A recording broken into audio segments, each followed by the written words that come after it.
ಯೇಸು ಕ್ರಿಸ್ತನ ಪರಿಶುದ್ಧ ನಾಮದಲ್ಲಿ ನಿಮಗೆಲ್ಲರೂ ಕೂಡ ಸಂತೋಷವೂ ಸಮಾಧಾನವೂ ಉಂಟಾಗಲಿ. ಆಮೀನ್. ಕರ್ತನಲ್ಲಿ ಪ್ರಿಯರೇ, ದೇವರ ಮಹಾಕೃಪೆಯಿಂದ ಈ ರೀತಿಯಾಗಿ ನಿಮ್ಮ ಜೊತೆ ಈ ಪ್ರಕಟಣೆ ಗ್ರಂಥವನ್ನು ಧ್ಯಾನಿಸುವುದಕ್ಕೆ ಮತ್ತೆ ಕೃಪೆ ತೋರಿಸಿರುವ ದೇವರಿಗೆ ನನ್ನ ಒಂದು ವಂದನೆಗಳನ್ನು ನಾನು ಸಲ್ಲಿಸ್ತಾ ಇದ್ದೀನಿ. ಮತ್ತೆ ಈ ದಿನ ನಮ್ಮ ಒಂದು ವಾಕ್ಯ ಧ್ಯಾನವು ಮತ್ತೆ ಈ ಪ್ರಕಟಣೆ ಗ್ರಂಥದ ಕುರಿತಾದ 3 ವಿಷಯಗಳನ್ನು ಈ ದಿನ ಧ್ಯಾನ ಮಾಡುವುದಕ್ಕೆ ಪ್ರಯತ್ನ ಮಾಡೋಣ. ಮತ್ತೆ ಈ 3 ವಿಷಯಗಳಲ್ಲಿ ಒಂದೊಂದು ವಿಷಯಕ್ಕೆ 7 ಅಂಶಗಳನ್ನು ನಾವು ಅದರಲ್ಲಿ ಒಳಗೊಂಡಿದೆ. ಮತ್ತೆ ಒಂದೊಂದು ಆ ವಿಷಯದಲ್ಲಿರುವ ಒಂದೊಂದು 7 ಅಂಶಗಳನ್ನು ಈ ದಿನ ನಾವು ಧ್ಯಾನ ಮಾಡೋಣ. ಮತ್ತೆ ಈ 3 ಅಂಶಗಳು ಏನಾಗಿದೆ ಅಂತ ನೋಡುವುದಕ್ಕಾಗಿ ಮತ್ತೆ ಮೊದಲನೇದಾಗಿ ಈ ಪ್ರಕಟಣೆ ಗ್ರಂಥ ಎಂಥ ಒಂದು ಗ್ರಂಥ ಅನ್ನುವುದು 7 ವಿಷಯಗಳನ್ನು ನಾವು ನೋಡೋಣ. ಎರಡನೇ ಅಂಶ ಬಂದು ಈ ಗ್ರಂಥವನ್ನು ಬರೆದ ಮತ್ತೆ ಅಪೊಸ್ತಲನಾದ ಯೋಹಾನನ ಬಗ್ಗೆ ಮತ್ತೆ 7 ಪ್ರತ್ಯೇಕವಾದ ವಿಷಯಗಳನ್ನು ಧ್ಯಾನ ಮಾಡೋಣ. ಮತ್ತೆ ಮೂರನೇ ಅಂಶವಾಗಿ ಮತ್ತೆ ಈ ಒಂದು ಪ್ರಕಟಣೆ ಗ್ರಂಥದಲ್ಲಿರುವ 22 ಅಧ್ಯಾಯಗಳನ್ನು ಒಂದೊಂದು ಅಧ್ಯಾಯವಾಗಿ ಅದರಲ್ಲಿರುವ ಅನೇಕ ವಿಷಯಗಳನ್ನು ಒಂದೊಂದು ಮತ್ತೆ ಕ್ಲುಪ್ತವಾಗಿ ಅದರಲ್ಲಿ ಇರುವ ಸಂದೇಶವನ್ನು, ಆತ್ಮೀಯ ಅರ್ಥವನ್ನು ನಾವು ಧ್ಯಾನ ಮಾಡೋದಕ್ಕೆ ಪ್ರಯತ್ನ ಮಾಡೋಣ. ಆ ಪ್ರಯತ್ನದಲ್ಲಿ ಮತ್ತೆ ಈ ದಿನ ಮೂರನೇ ಅಂಶವಾಗಿ ಮೊದಲನೇ ಅಧ್ಯಾಯದಲ್ಲಿ 7 ಅಂಶಗಳು 7 ವಿಷಯಗಳನ್ನು ಈ ದಿನ ನಾವು ಧ್ಯಾನ ಮಾಡೋಣ. ಸೊ ಮೊದಲನೇದಾಗಿ ನಾವು ನೋಡುವುದಾದ್ರೆ ಮತ್ತೆ ಫಸ್ಟ್ ಸೆಷನ್ನಲ್ಲಿ ನಿಮಗೆ ಹೇಳಿದ ಹಾಗೆ ಈ ಪ್ರಕಟಣೆ ಗ್ರಂಥವು ತುಂಬಾ ಪ್ರತ್ಯೇಕವಾದ ಗ್ರಂಥವಾಗಿ ನಾವು ಕಾಣ್ತೀವಿ. ಮತ್ತೆ ಈ ಪ್ರಕಟಣೆಯು ಯಾರಿಂದ ಬಂದಿದೆ ಅಂದರೆ ಮತ್ತೆ ಆ ಗ್ರಂಥದಲ್ಲಿ ಮೊದಲನೇ ವಚನದಲ್ಲೇ ನಾವು ಕಾಣಬಹುದು. ಇದು ಯಾರ ಪ್ರಕಟಣೆ? ಯೇಸು ಕ್ರಿಸ್ತನ ಪ್ರಕಟಣೆಯಾಗಿ ನಾವು ಕಾಣ್ತಾ ಇದ್ದೀವಿ. ಇನ್ನೊಂದು ಅಂಶವಾಗಿ ನಾವು ಗಮನಿಸಿದ್ರೆ ಇದು ಬೇಗನೆ ಸಂಭವಿಸಬೇಕಾಗಿರುವ ಎಲ್ಲವನ್ನು ಒಳಗೊಂಡಿರುವ ಗ್ರಂಥವಾಗಿ ನಾವು ಕಾಣ್ತೀವಿ. ಮತ್ತೆ ಪರಿಶುದ್ಧ ಗ್ರಂಥವನ್ನು ನಾವು ಗಮನಿಸುವಾಗ ಮೊದಲನೇ ಪುಸ್ತಕವು ಮತ್ತೆ ಕೊನೆಯ ಪುಸ್ತಕವು, ಈ 2 ಪುಸ್ತಕವು ತುಂಬಾ ಪ್ರತ್ಯೇಕತೆ ನಾವು ಕಾಣಬಹುದು. ಮತ್ತೆ ಮೊದಲನೇ ಪುಸ್ತಕವು ಆದಿಕಾಂಡ. ಈ ಆದಿಕಾಂಡವನ್ನು ಬರೆದವರು ಮೋಶೆ ಆಗಿ ನಾವು ಕಾಣ್ತೀವಿ, ಪ್ರವಾದಿಯಾದ ಮೋಶೆ. ಈ ಗ್ರಂಥದ ಒಂದು ವಿಶೇಷತೆ ಏನು ಅಂದ್ರೆ ಈ ಆದಿಕಾಂಡದಲ್ಲಿ ನಡೆದಿರುವ ಯಾವ ವಿಷಯಗಳನ್ನು ಕೂಡ ಮೋಶೆ ಇದ್ದ ಕಾಲದಲ್ಲಿ ನಡೆದಿಲ್ಲ. ಆದರೆ ದೇವರು ಮೋಶೆಗೆ ನಡೆದಿರುವ ಎಲ್ಲ ವಿಷಯಗಳನ್ನು ತೋರಿಸಿ ಬರೆಸಿರುವ ಗ್ರಂಥವಾಗಿ ನಾವು ಕಾಣ್ತೀವಿ. ಹಾಗೆಯೇ ಈ ಕೊನೆಯ ಪುಸ್ತಕವಾದ ಪ್ರಕಟಣೆ ಗ್ರಂಥದ ಒಂದು ಪ್ರತ್ಯೇಕತೆ ಏನು ಅಂದ್ರೆ ನಡೆಯಬೇಕಾಗಿರುವ ಮುಂದಿನ ಕಾಲದಲ್ಲಿ ನಡೆಯಬೇಕಾಗಿರುವ ಎಲ್ಲ ವಿಷಯಗಳನ್ನು ಕೂಡ ದೇವರು ಮತ್ತೆ ತನ್ನ ಸೇವಕನಾದ, ತನ್ನ ದಾಸನಾದ ಮತ್ತೆ ಯೋಹಾನನಿಗೆ ತೋರಿಸಿ ಬರೆಸಲ್ಪಟ್ಟ ಗ್ರಂಥವಾಗಿ ನಾವು ಕಾಣ್ತೀವಿ. ಸೊ ಈ ಇಬ್ಬರು ಪ್ರವಾದಿಗಳು ಇಬ್ಬರ ಒಂದು ಪ್ರತ್ಯೇಕತೆ ನಾವು ನೋಡುವಾಗ ಒಬ್ಬರು ನಡೆದಿದ್ದನ್ನು ನೋಡಿ ಬರೆದರು, ಒಬ್ಬರು ನಡೆಯಬೇಕಾಗಿದ್ದನ್ನೆಲ್ಲ ಕೂಡ ನೋಡಿ ಬರೆದ ಹಾಗೆ ನಾವು ಕಾಣ್ತೀವಿ. ಸೊ ಇಬ್ಬರು ಎಷ್ಟು ಪ್ರತ್ಯೇಕತೆಯಾಗಿ ನಾವು ಕಾಣ್ತೀವಿ ಅಂದ್ರೆ ಇಬ್ಬರನ್ನು ಕೂಡ ದೇವರು ತನ್ನ ಆತ್ಮವಶನಾಗಿ ಮಾಡಿಕೊಂಡು ಎಲ್ಲವೂ ಕೂಡ ತೋರಿಸಿ ಮತ್ತೆ ತನ್ನ ಪ್ರಜೆಗಳಿಗೆ ಎಲ್ಲವೂ ಕೂಡ ಸ್ಪಷ್ಟವಾಗಿ ನಡಿಬೇಕಾಗಿರುವುದು, ನಡೆದಿದ್ದು ಎಲ್ಲವನ್ನು ಕೂಡ ನಮಗೆ ಮತ್ತೆ ಸ್ಪಷ್ಟವಾಗಿ ಈ ಪರಿಶುದ್ಧ ಗ್ರಂಥದ ಮುಖಾಂತರ ದೇವರು ನಮಗೆ ಕೊಟ್ಟಿದ್ದಾರೆ. ನಾವೆಲ್ಲ ಎಷ್ಟು ಧನ್ಯರಾಗಿ ನಾವು ನೋಡ್ಬೋದು. ಮತ್ತೆ ಈ ಪ್ರಕಟಣೆ ಗ್ರಂಥದ ವಿಷಯವಾಗಿ ನಾವು ಗಮನಿಸೋದಾದ್ರೆ ಈ ಗ್ರಂಥದಲ್ಲಿ ವಾಕ್ಯದಲ್ಲೇ ಇರುತ್ತೆ ಏನಂತ, ಈ ಗ್ರಂಥವನ್ನು ಓದುವವರು, ಕೇಳುವವರು, ಇದರ ಪ್ರಕಾರ ನಡ್ಕೊಳ್ಳುವವರು ಧನ್ಯರು ಅಂತ ಈ ಗ್ರಂಥವು ನಮಗೆ ತಿಳಿಸುವುದಾಗೆ ನಾವು ಕಾಣ್ತಾ ಇದ್ದೀವಿ. ಸೊ ಈ ಗ್ರಂಥದ ಒಂದು 7 ವಿಷಯಗಳು ಪ್ರತ್ಯೇಕವಾದ 7 ವಿಷಯಗಳನ್ನು ನಾನು ಹೇಳಿ ನೆಕ್ಸ್ಟ್ ಈ ಗ್ರಂಥವನ್ನು ಬರೆದ ಮತ್ತೆ ಅಪೋಸ್ತಲನಾದ ಯೋಹಾನನ ಬಗ್ಗೆ 7 ಪ್ರತ್ಯೇಕವಾದ ವಿಷಯಗಳನ್ನು ನಾವು ನೋಡೋಣ. ಸೊ ಮೊದಲನೇದಾಗಿ ಈ ಗ್ರಂಥ 7 ವಿಷಯಗಳಲ್ಲಿ ಮೊದಲನೇದು ನಾವು ನೋಡುವುದಾದರೆ ಇದು ಪ್ರಕಟಿಸಬೇಕಾದ ಗ್ರಂಥವಾಗಿ ನಾವು ಕಾಣ್ತೀವಿ. ಅಂದರೆ ಅಂತ್ಯ ದಿನಗಳಲ್ಲಿ ನಡೆಯಬೇಕಾಗಿರುವ ಎಲ್ಲವೂ ಕೂಡ ಈ ಪುಸ್ತಕದಲ್ಲಿ ದೇವರು ತನ್ನ ದಾಸನಾದ ಯೋಹಾನನ ಮೂಲಕ ಈ ಪ್ರಪಂಚದಲ್ಲಿರುವ ಎಲ್ಲರಿಗೂ ಕೂಡ ದೇವರು ತೋರಿಸಿ ಬರೆಸಿರುವ ಈ ಗ್ರಂಥವು ಎಲ್ಲರಿಗೂ ಕೂಡ ಪ್ರಕಟಿಸಬೇಕಾದ ಒಂದು ಗ್ರಂಥವಾಗಿ ನಾವು ಕಾಣ್ತೀವಿ. ಇಂಗ್ಲಿಷ್ನಲ್ಲಿ ರೆವಲ್ಯೂಷನ್ ಅನ್ನುವ ಪದ ನಾವು ನೋಡ್ತೀವಿ. ಅಂದರೆ ಟು ರಿವೀಲ್, ಅಂದರೆ ಟು ಡಿಸ್ಕ್ಲೋಸ್, ಟು ಅನ್ವೇಲ್, ಅಂದರೆ ಇದರಲ್ಲಿ ಇರುವ ವಿಷಯಗಳನ್ನು ಬಹಿರಂಗಪಡಿಸುವ ಕಾಲ ಇದಾಗಿ ನಾವು ಕಾಣ್ತೀವಿ. ಸೊ ನಾವು ಪ್ರವಾದನೆ ಗ್ರಂಥಗಳಲ್ಲಿ ನಾವು ಗಮನಿಸೋದಾದರೆ ದೇವರು ಆ ಕಾಲಕ್ಕೆ ತಕ್ಕ ಹಾಗೆ ತನ್ನ ಪ್ರವಾದಿಗಳನ್ನು ತನ್ನ ಪ್ರಜೆಗಳಿಗೆ ಆ ಪ್ರವಾದಿಗಳ ಮೂಲಕ ನಡೆಯಬೇಕಾಗಿರುವ ಅನೇಕ ವಿಷಯಗಳನ್ನು ಪ್ರವಾದನೆಗಳ ಮೂಲಕ ತಿಳಿಸ್ತಾ ಇದ್ರು. ಅದೇ ರೀತಿ ನಾವು ಗಮನಿಸೋದಾದರೆ ತನ್ನ ಸಭೆ, ತನ್ನ ವಿಶ್ವಾಸಿಗಳಿಗೆ ದೇವರು ನಡಿಬೇಕಾಗಿರುವ ಎಲ್ಲವೂ ಕೂಡ ತೋರಿಸಿ ಬರೆಸಿರುವ ಗ್ರಂಥವಾಗಿ ಈ ಪ್ರಕಟಣೆ ಗ್ರಂಥವನ್ನು ನಾವು ಕಾಣಬಹುದು. ಇನ್ನೊಂದು ಮಾತು ಈ ಗ್ರಂಥಕ್ಕೆ ಹೇಳಬಹುದಾದ್ರೆ ಇದು ಕಣ್ ತೆರೆಯುವ ಗ್ರಂಥವಾಗಿ ಕಾಣ್ತೀವಿ, ಇಲ್ಲ ಕಣ್ಣೀರು ಒರೆಸುವ ಗ್ರಂಥವಾಗಿ ನಾವು ಕಾಣ್ತೀವಿ. ಸೊ ಕಣ್ ತೆರೆಯುವ ಗ್ರಂಥ ಹೇಗೆ ಅನ್ನೋದು ನಾವು ನೋಡುವುದಾದ್ರೆ ಮತ್ತೆ ರೋಮಾಪುರದವರಿಗೆ ಬರೆದ ಪತ್ರಿಕೆ ಮತ್ತೆ 13ನೇ ಅಧ್ಯಾಯ 11-12 ವಚನಗಳಲ್ಲಿ ನಾವು ಅಂದ್ರೆ ಸಮರಿಯಾಗಿ ನಾವು ನೋಡೋದಾದ್ರೆ ಅಲ್ಲಿ ನೀವು ನಿದ್ರೆಯಿಂದ ಎಚ್ಚರಗೊಳ್ಳಿರಿ, ಸಮಯವು ಹತ್ತಿರವಾಯಿತು ಅನ್ನುವ ಸಮರಿ ನಾವು ಕಾಣ್ತೀವಿ. ಅಂದ್ರೆ ಈ ಕಾಲದಲ್ಲಿ ನಡಿಬೇಕಾಗಿರುವ ಎಲ್ಲವೂ ಕೂಡ, ಅಂದ್ರೆ ಆತನ ಬರುವಣಿಕೆಯ ಮುಂದೆ ನಡಿಬೇಕಾಗಿರುವ ಎಲ್ಲವೂ ಕೂಡ ನಾವು ಸ್ಪಷ್ಟವಾಗಿ ನಮ್ಮ ಕಣ್ಣು ಮುಂದೆ ನಾವು ನೋಡ್ತಾ ಇದ್ದೀವಿ. ಸೊ ಕಣ್ ತೆರೆಯುವ ಗ್ರಂಥ ಅಂದ್ರೆ ಈ ಪಾಪದ ಶಕ್ತಿ ಅಂತದ್ದು, ಪಾಪದಲ್ಲಿ ಇದ್ದವರ ಪರಿಸ್ಥಿತಿ ಏನಾಗುತ್ತೆ, ಈ ಪಾಪದಿಂದ ಅವರು ಪಶ್ಚಾತ್ತಾಪ ಪಟ್ಟು ದೇವರ ಕಡೆ ನೋಡಿಲ್ಲ ಅಂದ್ರೆ ನಡಿಬೇಕಾಗಿರೋದು ಏನೇನು ನಡೆಯುತ್ತೆ ಅನ್ನುವುದು ಎಲ್ಲರ ಕಣ್ಣು ತೆರೆಯುವ ಗ್ರಂಥವಾಗಿ ನಾವು ಕಾಣ್ತೀವಿ. ಇನ್ನೊಂದು ವಿಷಯವಾಗಿ ನಾವು ನೋಡೋದಾದ್ರೆ ಈಗಿನ ಕಾಲದಲ್ಲಿ ಸಹಜವಾಗಿ ನಾವು ಗಮನಿಸೋದಾದ್ರೆ ಎಲ್ಲ ಟಿವಿನಲ್ಲಿ ಯಾವುದೇ ನ್ಯೂಸ್ನಲ್ಲಿ ನಾವು ನೋಡಿದ್ರೆ ಭಯಂಕರವಾದ ಮತ್ತೆ ಮನುಷ್ಯತ್ವವೇ ಭಯಂಕರವಾದ ಅವರ ಒಂದು ಪ್ರವರ್ತನೆ ನಾವು ಕಾಣಬಹುದು. ಅಂದ್ರೆ ಈ ಭೂಮಿಯಲ್ಲಿ ದುರ್ನೀತಿಯ ನಿಜ ಸ್ವರೂಪವನ್ನು ಬಹಿರಂಗಪಡಿಸುವುದೇ ಈ ಗ್ರಂಥದಲ್ಲಿ ನಾವು ಕಾಣ್ತೀವಿ. ಸೊ ಎಲ್ಲರ ಕಣ್ಣು ತೆರೆಯುವ ಗ್ರಂಥವಾಗಿ ನಾವು ನೋಡ್ತೀವಿ. ಕಣ್ಣೀರು ಒರೆಸುವ ಗ್ರಂಥ ಯಾಕೆ ಅಂತ ನಾನು ಹೇಳಿದೆ ಅಂದ್ರೆ ಈ ಗ್ರಂಥದಲ್ಲಿ ದೇವರು ತಾನೇ ತನ್ನ ಪ್ರಜೆಗಳ ಕಣ್ಣೀರನ್ನು ಒರೆಸುವನಾಗಿ ನಾವು ಕಾಣ್ತೀವಿ. ಮತ್ತೆ ಪ್ರಕಟಣೆ ಗ್ರಂಥ 21ನೇ ಅಧ್ಯಾಯ 4ನೇ ವಚನದಲ್ಲಿ ನಾವು ಕಾಣಬಹುದು. ಸೊ ಮೊದಲನೇ ಅಂಶ ಏನಾಗಿದೆ ಅಂದ್ರೆ ಇದು ಪ್ರಕಟಿಸಬೇಕಾದ ಗ್ರಂಥವಾಗಿ ನಾವು ಕಾಣ್ತಿದ್ದೀವಿ. ಎರಡನೇ ಅಂಶ ಏನು ಅಂದ್ರೆ ಇದು ಪ್ರವಾದನೆಗಳ ಗ್ರಂಥವಾಗಿ ನಾವು ಕಾಣ್ತಿದ್ದೀವಿ. ಯಾಕೆ ಈ ಪದ ಉಪಯೋಗಿಸಿದ್ದೀನಿ ಅಂದ್ರೆ ನಾವು ಗಮನಿಸೋದಾದ್ರೆ ಹಳೆಯ ಒಡಂಬಡಿಕೆಯಲ್ಲಿ ಅನೇಕವಾದ ಪ್ರವಾದನೆಗಳು, ಆ ಪ್ರವಾದನೆಗಳ ಎಲ್ಲ ಒಂದು ನೆರವೇರಿಕೆ ಈ ಪ್ರಕಟಣಾ ಗ್ರಂಥದಲ್ಲಿ ನಾವು ಕಾಣಬಹುದು. ಮತ್ತೆ ಬೈಬಲ್ ಪಂಡಿತರು ಮತ್ತೆ ತಜ್ಞರು ಹೇಳಿರೋ ಒಂದು ವಿಷಯ ಏನು ಅಂದ್ರೆ ಸುಮಾರು ಪ್ರವಾದನೆ ಗ್ರಂಥಗಳಲ್ಲಿ 24 ಪುಸ್ತಕಗಳಲ್ಲಿ ಇರುವ 500ಕ್ಕೂ ಹೆಚ್ಚು ಪ್ರವಾದನೆಗಳ ನೆರವೇರಿಕೆ ಈ ಗ್ರಂಥದಲ್ಲಿ, ಪ್ರಕಟಣೆ ಗ್ರಂಥದಲ್ಲಿ ನಾವು ಕಾಣಬಹುದು.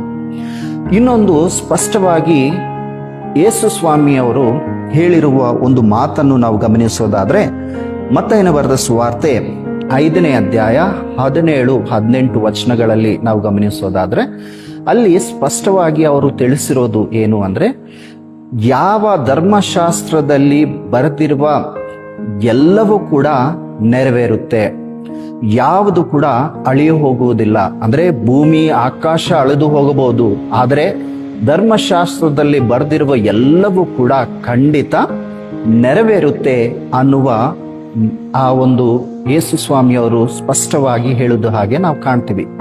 ಸೊ ಹಾಗೆ ಮತ್ತೆ ಲೂಕನ ಬರೆದ ಸುವಾರ್ತೆ ಅಂದ್ರೆ ಲಾಸ್ಟ್ ಅಧ್ಯಾಯಗಳಲ್ಲಿ ನಾವು ಗಮನಿಸೋದಾದ್ರೆ, ಯೇಸು ಸ್ವಾಮಿ ಅವರು ಪುನರುತ್ಥಾನವಾದ ಮೇಲೆ ಅವರು ತನ್ನ ಶಿಷ್ಯರಿಗೆ ಹೇಳ್ತಾ ಇದ್ದಾರೆ, ಏನು, ನನ್ನ ಬಗ್ಗೆ ಬರೆದಿರುವ ಎಲ್ಲವೂ ಕೂಡ ನೆರವೇರಿಸೋದಕ್ಕೆ ಈ ಗ್ರಂಥಗಳು ಅಂತ ನಾವು ಕಾಣ್ತೀವಿ ಆ ಒಂದು ವರ್ಸಸ್ ನಲ್ಲಿ. ಸೊ ನಾವು ಎಲ್ಲ ವಿಧವಾಗಿ ನಾವು ಗಮನಿಸೋದಾದ್ರೆ, ಯೇಸು ಸ್ವಾಮಿ ಅವರು ಬಗ್ಗೆ ಮತ್ತೆ ಪ್ರವಾದನೆಗಳಲ್ಲಿ ಬರೆದಿರುವ ಅನೇಕ ಪ್ರವಾದಿಯವರು ಬರೆದಿರುವ ಅನೇಕ ಪ್ರವಾದನೆಗಳ ನೆರವೇರಿಕೆಯನ್ನು ನಾವೆಲ್ಲಿ ಕಾಣಬಹುದು ಅಂದ್ರೆ ಈ ಪ್ರಕಟಣೆ ಗ್ರಂಥದಲ್ಲಿ ನಾವು ಕಾಣಬಹುದು.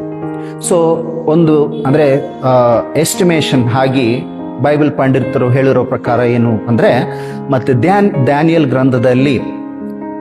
ಗ್ರಂಥದಲ್ಲಿ ಸುಮಾರು 50ಕ್ಕೂ ಹೆಚ್ಚು, ಎಜ್ಕೇಲ್ ಗ್ರಂಥದಲ್ಲಿ 45ಕ್ಕೂ ಹೆಚ್ಚು, ಆಮೇಲೆ ಯೆಶಯ ಗ್ರಂಥದಲ್ಲಿ 80ಕ್ಕೂ ಹೆಚ್ಚು, ಆ ರೀತಿಯಾಗಿ 25 ಪ್ರವಾದನೆ ಪುಸ್ತಕಗಳಲ್ಲಿ ಇರುವ ಅನೇಕ ಪ್ರವಾದನೆಗಳು, ಸುಮಾರು 500ಕ್ಕೂ ಮೇಲ್ಪಟ್ಟ ಪ್ರವಾದನೆಗಳ ಎಲ್ಲ ಒಂದು ನೆರವೇರಿಕೆ ಎಲ್ಲಿ ನಾವು ಕಾಣಬಹುದು ಅಂದ್ರೆ ಈ ಪ್ರಕಟಣೆ ಗ್ರಂಥದಲ್ಲಿ ನಾವು ಕಾಣಬಹುದು. ಸೊ ಈ ಗ್ರಂಥ ಏನಾಗಿದೆ ಅಂದ್ರೆ ಪ್ರವಾದನೆಗಳ ಗ್ರಂಥವಾಗಿ ನಾವು ಕಾಣ್ತೀವಿ. ಮೂರನೇದು ಇದು ದರ್ಶನದ ಗ್ರಂಥವಾಗಿ ನಾವು ನೋಡ್ತೀವಿ. ಸೊ ಈ ಗ್ರಂಥವನ್ನು ಬರೆದವರು ಅಪೊಸ್ತಲನಾದ ಯೋಹಾನನಾಗಿ ನಾವು ಕಾಣ್ತೀವಿ.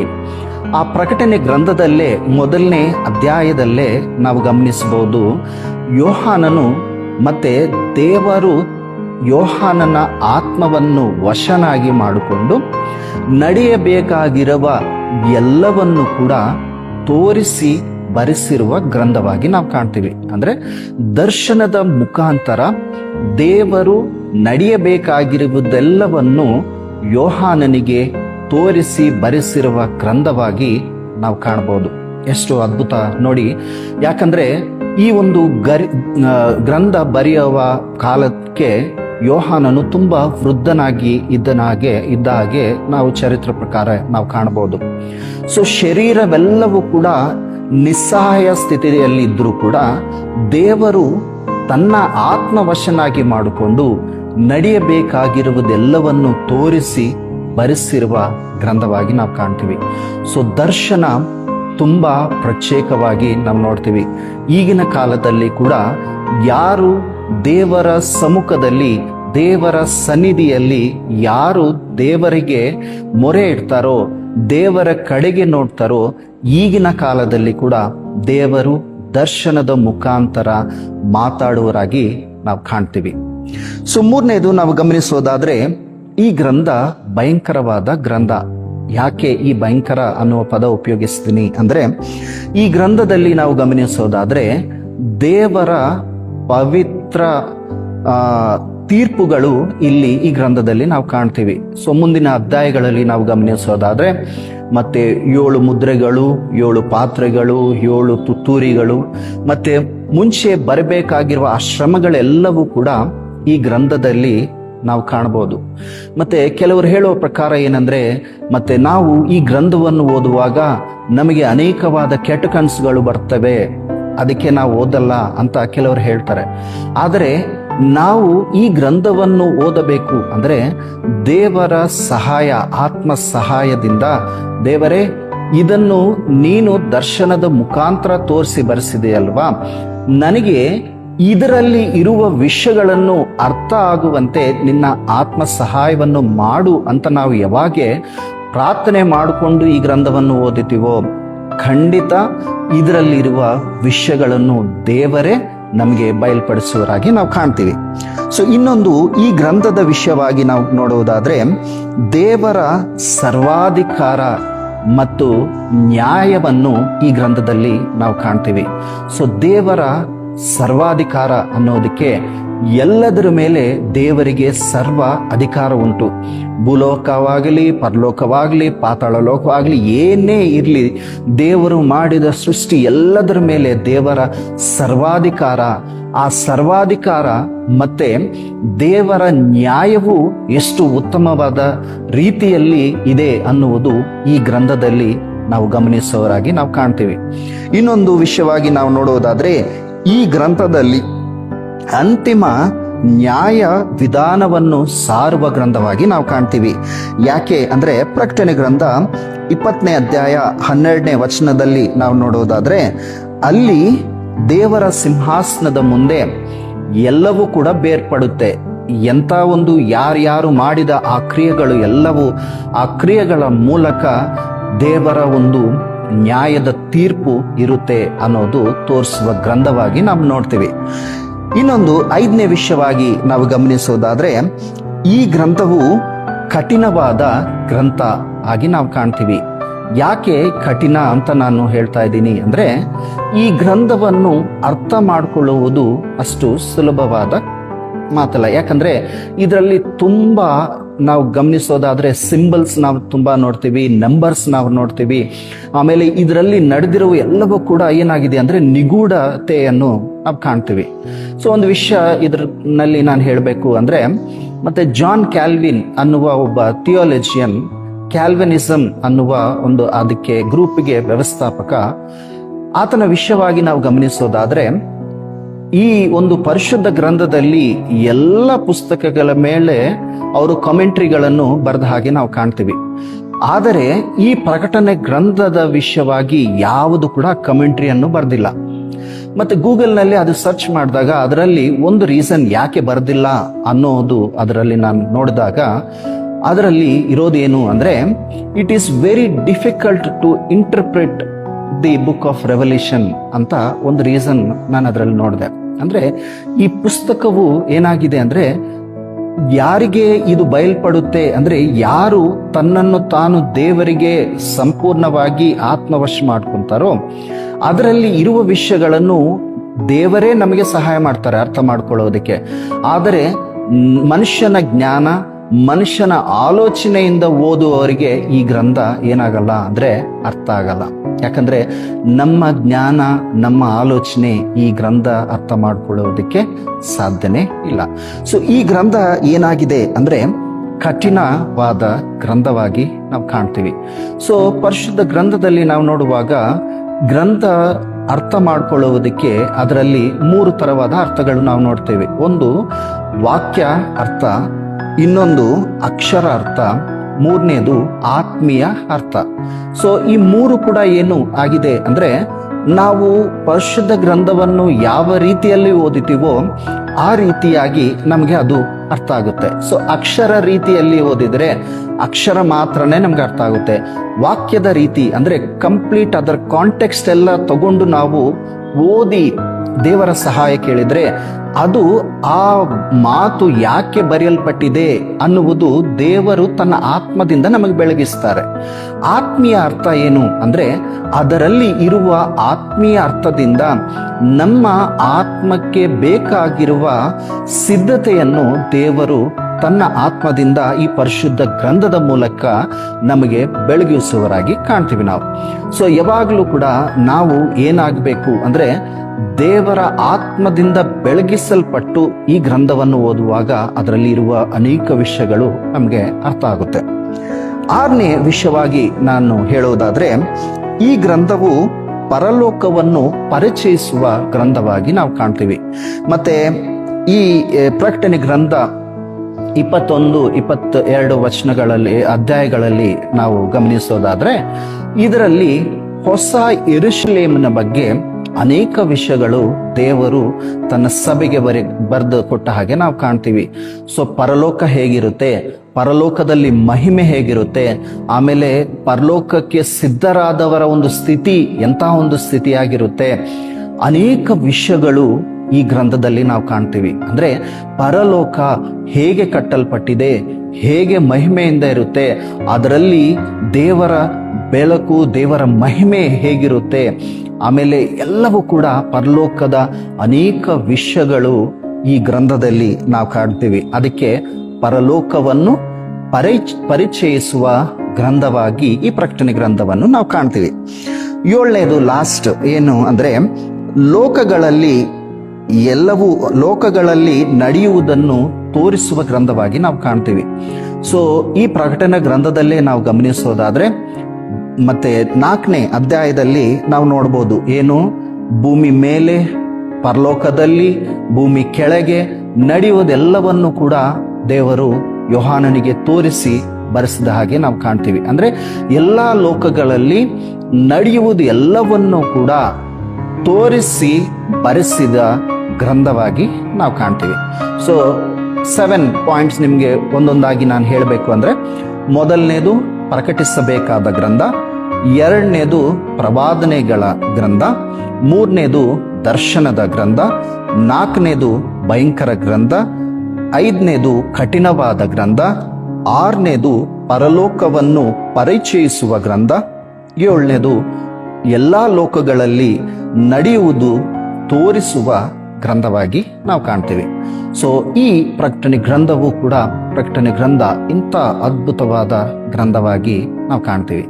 ಸೊ ಈಗ 2ನೇ ಅಂಶದಲ್ಲಿ 7 ವಿಷಯಗಳನ್ನು ನಾವು ಕಲೀಲಿಕ್ಕೆ ನೋಡೋಣ. ಸೊ ಮೊದಲನೆಯದು ಪ್ರಕಟಣೆ ಗ್ರಂಥದ ಬಗ್ಗೆ 7 ವಿಷಯಗಳನ್ನು ಹೇಳಿದೆ. ಈಗ ಆ ಪ್ರಕಟಣೆ ಗ್ರಂಥವನ್ನು ಬರೆದಿರುವ ತನ್ನ ದಾಸನಾದ, ತನ್ನ ಪ್ರಿಯ ಶಿಷ್ಯನಾದ ಯೋಹಾನನ ಬಗ್ಗೆ 7 ವಿಷಯಗಳನ್ನು ಕಲೀಲಿಕ್ಕೆ 7 ವಿಷಯಗಳನ್ನು ನೋಡೋಣ.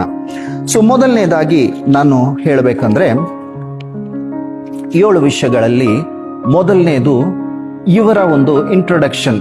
ಯೋಹಾನನು, ಆತನು ಯಾರು, ಆಮೇಲೆ ತನ್ನ ಒಂದು ಕುಟುಂಬ, ಅದರ ಬಗ್ಗೆ ಮೊದಲನೇದು. 2ನೇದು ಯೇಸು ಪ್ರೀತಿಸಿದ ಶಿಷ್ಯನು ಯೋಹಾನು ಹೇಗೆ ಆ ಒಂದು ಟೈಟಲ್ ಹೊಂದಿಕೊಂಡ್ರು ಅನ್ನೋದು ನೋಡೋಣ. 3ನೇದು ಕ್ರಿಸ್ತನ ಸಾಕ್ಷಿಯಾಗಿ ಜೀವಿಸಿದ ಯೋಹಾನನು, ಅಂದ್ರೆ ಆರಂಭದಿಂದ ಅಂತ್ಯದವರೆಗೆ ಕರ್ತನನ್ನು ಹಿಂಬಾಲಿಸಿದ ಶಿಷ್ಯನು. ಆ ಶಿಷ್ಯನು ಕ್ರಿಸ್ತನ ಸಾಕ್ಷಿಯಾಗಿ ಹೇಗೆ ನಿಂತನು ಅನ್ನುವುದು 3ನೇ ವಿಷಯವಾಗಿ ನೋಡೋಣ. 4ನೇದು ಆತನ ಆತ್ಮೀಯ ಸ್ವಭಾವ ಹೇಗಿತ್ತು ಅನ್ನೋದು 4ನೇದು ನೋಡೋಣ. 5ನೇ ವಿಷಯವಾಗಿ ಈ ಒಂದು ಯೋಹಾನನ ಬಗ್ಗೆ ಯೇಸು ಸ್ವಾಮಿ ಕೊಟ್ಟಿರುವ ಮತ್ತೆ ಹೇಳಿದ ಒಂದು ಸಾಕ್ಷಿ ಎಂಥದ್ದು ಅನ್ನೋದು ನೋಡೋಣ. 6ನೇದು ಪರಿಪೂರ್ಣ ಮಹಿಮೆಯಿಂದ ಇರುವ ಕರ್ತನನ್ನು ನೋಡಿದ ಯೋಹಾನನು ಹೇಗೆ ಅನ್ನೋದು ನೋಡೋಣ. 7ನೇದಾಗಿ ದಾಸನಾದ ಯೋಹಾನನ ಕಂಪ್ಲೀಟ್ ಸರೆಂಡರ್, ಅಂದ್ರೆ ತನ್ನ ವಿಧೇಯತೆಯನ್ನು, ಸಂಪೂರ್ಣ ವಿಧೇಯತೆಯನ್ನು ದೇವರ ಉದ್ದೇಶಕ್ಕಾಗಿ ತನ್ನನ್ನು ತಾನು ಸಮರ್ಪಿಸಿಕೊಂಡಿರುವುದನ್ನು ನಾವು ಕಾಣಬಹುದು. ಸೊ ಈ ಸಂಪೂರ್ಣ ಸಮರ್ಪಣೆ ಹೇಗೆ ಈ ಯೋಹಾನನನ್ನು ಸಿದ್ಧಪಡಿಸಿತು ಅಂದ್ರೆ, ಈ ಗ್ರಂಥವನ್ನು ದೇವರು ಯೋಹಾನನ ಮೂಲಕ ಬರೆಸುವುದಕ್ಕೆ ಅಗತ್ಯವಾದ ಆ ಸಿದ್ಧತೆಯನ್ನು ನಾವು ಕಾಣಬಹುದು. ಅಂದ್ರೆ ಈ 7 ವಿಷಯಗಳನ್ನು ಧ್ಯಾನ ಮಾಡೋದಕ್ಕೆ ಕೆಲವು ವಿಷಯಗಳನ್ನು ಜಸ್ಟ್ ನಿಮಗೆ ಇಂಟ್ರೊಡಕ್ಷನ್ ಆಗಿ ಹೇಳ್ತಾ ಇದ್ದೀನಿ. ಸೊ ಮೊದಲನೇದು ನಾವು ಗಮನಿಸೋದಾದ್ರೆ, ಅಪೊಸ್ತಲನಾದ ಯೋಹಾನ್, ಹೌದಾ? ಸೊ ಜಾನ್ ಎನ್ನುವ ಹೆಸರಿಗೆ ಅರ್ಥ ಏನು ಅಂದ್ರೆ, ಗಾಡ್ ಈಸ್ ಗ್ರೇಷಿಯಸ್, ಅಂದ್ರೆ ಯೆಹೋವ ಕೃಪೆಯುಳ್ಳವನು ಅನ್ನುವ ಅರ್ಥವನ್ನು ನಾವು ಕಾಣ್ತೀವಿ. ಅಂದ್ರೆ ಗಾಡ್ ಈಸ್ ಗ್ರೇಷಿಯಸ್, ಯೆಹೋವನು ಕೃಪೆಯುಳ್ಳವನು ಅಂತ ನಾವು ಕಾಣ್ತೀವಿ. ಸೊ 2ನೇದು ಇವರ ಒಂದು ಕುಟುಂಬ ದೇವರಿಗೆ ಸಮರ್ಪಣೆಯಾದ ಒಂದು ಕುಟುಂಬವಾಗಿ ನಾವು ಕಾಣ್ತೀವಿ. ಸೊ ಇವರ ಒಂದು ತಂದೆ, ಇವರ ಹೆಸರು ಬಂದು ಜೆಬೆದಿ ಆಗಿ ನಾವು ಕಾಣ್ತೀವಿ. ಇವರು ಗಲಿಲಿಯ ಸಮುದ್ರದಲ್ಲಿ ಮತ್ತೆ ಮೀನುಗಾರರಾಗಿ ನಾವು ಕಾಣ್ತೀವಿ. ಆಮೇಲೆ ಇವರಿಗೆ ಒಬ್ಬ ಅಣ್ಣನೂ ಇದ್ದಾರೆ. ಅವರ ಅಣ್ಣ ಹೆಸರು ಬಂದು ಮತ್ತೆ ಯಾಕೋಬನಾಗಿ ನಾವು ಕಾಣ್ತೀವಿ. ಆಮೇಲೆ ಇವರ ಒಂದು ತಾಯಿಯ ಹೆಸರು ಬಂದು ಸಲೋಮಿ ಆಗಿ ನಾವು ಕಾಣ್ತೀವಿ. ಸೊ ಇವರ ಒಂದು ಸಣ್ಣ ಕುಟುಂಬ ಕಂಪ್ಲೀಟ್ ಆಗಿ ದೇವರಿಗೆ ಸಮರ್ಪಣೆಯಾದ ಒಂದು ಕುಟುಂಬವಾಗಿ ನಾವು ಕಾಣ್ತೀವಿ. ಸೊ ಸಲೋಮಿ ಎಂಥ ಉತ್ತಮವಾದ ಒಂದು ತಾಯಿಯಾಗಿ ನಾವು ಕಾಣ್ತೀವಿ ಅಂದ್ರೆ, ಯೇಸು ಸ್ವಾಮಿಗೆ ಬಂದು ಕೇಳ್ತಾರೆ ಏನಂತ, ನನ್ನ ಇಬ್ಬರು ಮಕ್ಕಳನ್ನು, ಒಬ್ಬರನ್ನು ಲೆಫ್ಟ್ ಎಡಗಡೆಗೆ, ಒಬ್ಬರನ್ನು ಬಲಗಡೆಗೆ, ಇಬ್ಬರನ್ನು ನಿನ್ನ ಸಮೀಪದಲ್ಲೇ ನೀನು ಅವರನ್ನ ಇಬ್ಬರನ್ನು ಕೂಡ ಆ ತರ ಆಶೀರ್ವದಿಸು ಅಂತ ಕೇಳ್ತಾರೆ. ನೋಡಿ ಎಂಥ ಒಂದು ಉತ್ತಮವಾದ ಒಂದು ಆಶೆ ತಾಯಿಗೆ ಅಂದ್ರೆ, ತನಗಿರುವ ಇಬ್ಬರು ಮಕ್ಕಳನ್ನು ಕೂಡ ಎಲ್ಲಿರಬೇಕು ಅಂದ್ರೆ ದೇವರಿಗೆ ಅತಿ ಸಮೀಪದಲ್ಲಿ ಇರಬೇಕು ಅಂತ ಮತ್ತೆ ಬಯಸಿದ ಒಬ್ಬ ಉತ್ತಮವಾದ ತಾಯಿಯಾಗಿ ನಾವು ಕಾಣ್ತೀವಿ. ನಿಜವಾಗ್ಲೂ ಪ್ರಿಯರೇ, ಮತ್ತೆ ತಾಯಿಯ ಒಂದು ಇನ್ಫ್ಲುಯೆನ್ಸ್ ಪ್ರತಿ ಒಬ್ಬರ ಮೇಲೆ ಅಂದ್ರೆ ಕುಟುಂಬದಲ್ಲಿ ಮಕ್ಕಳ ಮೇಲೆ ತುಂಬಾನೇ ಇರುತ್ತೆ. ಸೊ ತಾಯಿ ತನ್ನ ಮಕ್ಕಳನ್ನು ಹೇಗೆ ದೇವರಲ್ಲಿ ಬೆಳೆಸ್ತಾರೋ, ತಾಯಿ ತನ್ನ ಮಕ್ಕಳನ್ನು ಹೇಗೆ ದೇವರ ಚಿತ್ತ ಪ್ರಕಾರ ಅವರನ್ನು ಬೆಳೆಸ್ತಾರೋ, ಆ ಮಕ್ಕಳು ಏನಾಗ್ತಾರೆ ಅಂದ್ರೆ ನಾಳೆ ದಿನ ದೇವರ ಕೈಯಲ್ಲಿ ಒಂದು ಉತ್ತಮವಾದ ಒಂದು ಸಾಧನೆಯಾಗಿ ದೇವರು ಉಪಯೋಗಿಸುವ ಹಾಗೆ ನಾವು ಕಾಣ್ತೀವಿ. ಅನೇಕ ಸಾಕ್ಷಿಗಳನ್ನು ನಾವು ಕಾಣ್ತೀವಿ. ಸೊ ತಾಯಿಯ ಒಂದು ಪಾತ್ರೆ ಮಕ್ಕಳ ಮೇಲೆ ಆ ಇನ್ಫ್ಲುಯೆನ್ಸ್ ಎಷ್ಟು ಇರುತ್ತೆ ಅನ್ನೋದು ನಾವು ಕಾಣ್ಬೋದು. ಸೊ ಇಲ್ಲಿ ಈ ಯಾಕೋಬನಿಗೆ ಆಮೇಲೆ ಯೋಹಾನನಿಗೆ ಮತ್ತೆ ನಾವು ಗಮನಿಸೋದಾದ್ರೆ, ಯೇಸು ಸ್ವಾಮಿಯವರು ಇವರಿಗೆ ಒಂದು ಹೆಸರಿಟ್ಟಿದ್ದಾರೆ. ಏನು ಆ ಹೆಸರು ಅಂದ್ರೆ ಬೋಯನೆರ್ಗಸ್, ಅಂದ್ರೆ ಗುಡುಗಿನ ಮರಿಗಳು ಅಂತ ಯೇಸು ಸ್ವಾಮಿಯೇ ಯಾರಿಗೆ, ಇವರಿಬ್ಬರಿಗೆ ಹೆಸರಿಟ್ರು. ಸೊ ಯಾಕೆ ಅಂದ್ರೆ ಅವರು ಅಷ್ಟು ಅಗ್ರೆಸಿವ್ ಆಗಿ ಇದ್ದ ಹಾಗೆ ನಾವು ಕಾಣ್ತೀವಿ. ಸೊ ಅವ್ರ ಸ್ವಭಾವದಿಂದ ಅಷ್ಟು ಅಗ್ರೆಸಿವ್. ಸೊ ಇವರ ಒಂದು ಅಗ್ರೆಸಿವ್ ಅನ್ನು ಒಂದು ಎಕ್ಸಾಂಪಲ್ ಆಗಿ ನಾವು ಕಾಣೋದಾದ್ರೆ, ಮತ್ತೆ ಲೂಕನು ಬರೆದ ಸುವಾರ್ತೆ 9ನೇ ಅಧ್ಯಾಯ 54ನೇ ವಚನದಲ್ಲಿ ನಾವು ಗಮನಿಸೋದಾದ್ರೆ, ಅಲ್ಲಿ ಸಮರಿಯರು ಯೇಸು ಸ್ವಾಮಿಯನ್ನು ಏನ್ ಮಾಡೋದಿಲ್ಲ, ಸ್ವೀಕರಿಸುವುದಿಲ್ಲ. ಅದಕ್ಕೆ ಯೋಹಾನನ್ ಹೇಳ್ತಾನೆ, ಮೇಲೆಯಿಂದ ಅಗ್ನಿಯನ್ನು ಸುರಿಸಿ ಇವ್ರನ್ನೆಲ್ಲ ಕೂಡ ಇವರಿಗೆ ಅಗ್ನಿಯನ್ನು ಸುರಿಸ್ಬಿಡೋಣ ಇವ್ರ ಮೇಲೆ ಅಂತ ಕೇಳ್ತಾರೆ. ಅಂದ್ರೆ ಆತನ ಒಂದು ಅಗ್ರೆಸಿವ್ನೆಸ್ ಹೇಗಿದೆ ಅಂದ್ರೆ, ಏನೇ ಇದ್ರೂ ಕೂಡ ಯೇಸು ಸ್ವಾಮಿಯನ್ನು ಇವರೇ ದೇವರ ಒಂದು ಕುಮಾರನು, ಯಾಕೆ ಇವರು ಅಂದ್ರೆ ಆ ಒಂದು ಅಗ್ರೆಸಿವ್ನೆಸ್ ಅಲ್ಲಿ ಕಾಣಬಹುದು. ಇನ್ನೊಂದು ಎಕ್ಸಾಂಪಲ್ ಆಗಿ ನಾವು ಗಮನಿಸೋದಾದ್ರೆ, ಮಾರ್ಕನು ಬರೆದ ಸುವಾರ್ತೆ 9ನೇ ಅಧ್ಯಾಯ 38ನೇ ವಚನದಲ್ಲಿ ಕೂಡ ನಾವು ಕಾಣಬಹುದು. ಸೊ ಒಬ್ಬ ವ್ಯಕ್ತಿ ಏನ್ ಮಾಡ್ತಾ ಇದ್ದಾನೆ ಅಂದ್ರೆ, ದೆವ್ವಗಳನ್ನು ಅಂದ್ರೆ ಇವರ ಗುಂಪಿನವನಲ್ಲ, ಆದ್ರೆ ಆತನ ದೆವ್ವ ಬಿಡಿಸ್ತಾ ಇದ್ದಾನೆ.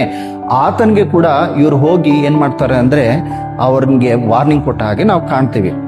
ಸೊ ಇವರ ಒಂದು ಸ್ವಭಾವ ಹೇಗಿತ್ತು, ಯೋಹಾನನ ಸ್ವಭಾವ ಹೇಗಿತ್ತು ಅಂದ್ರೆ ಒಂದು ಅಗ್ರೆಸಿವ್ ಸ್ವಭಾವವಿತ್ತು.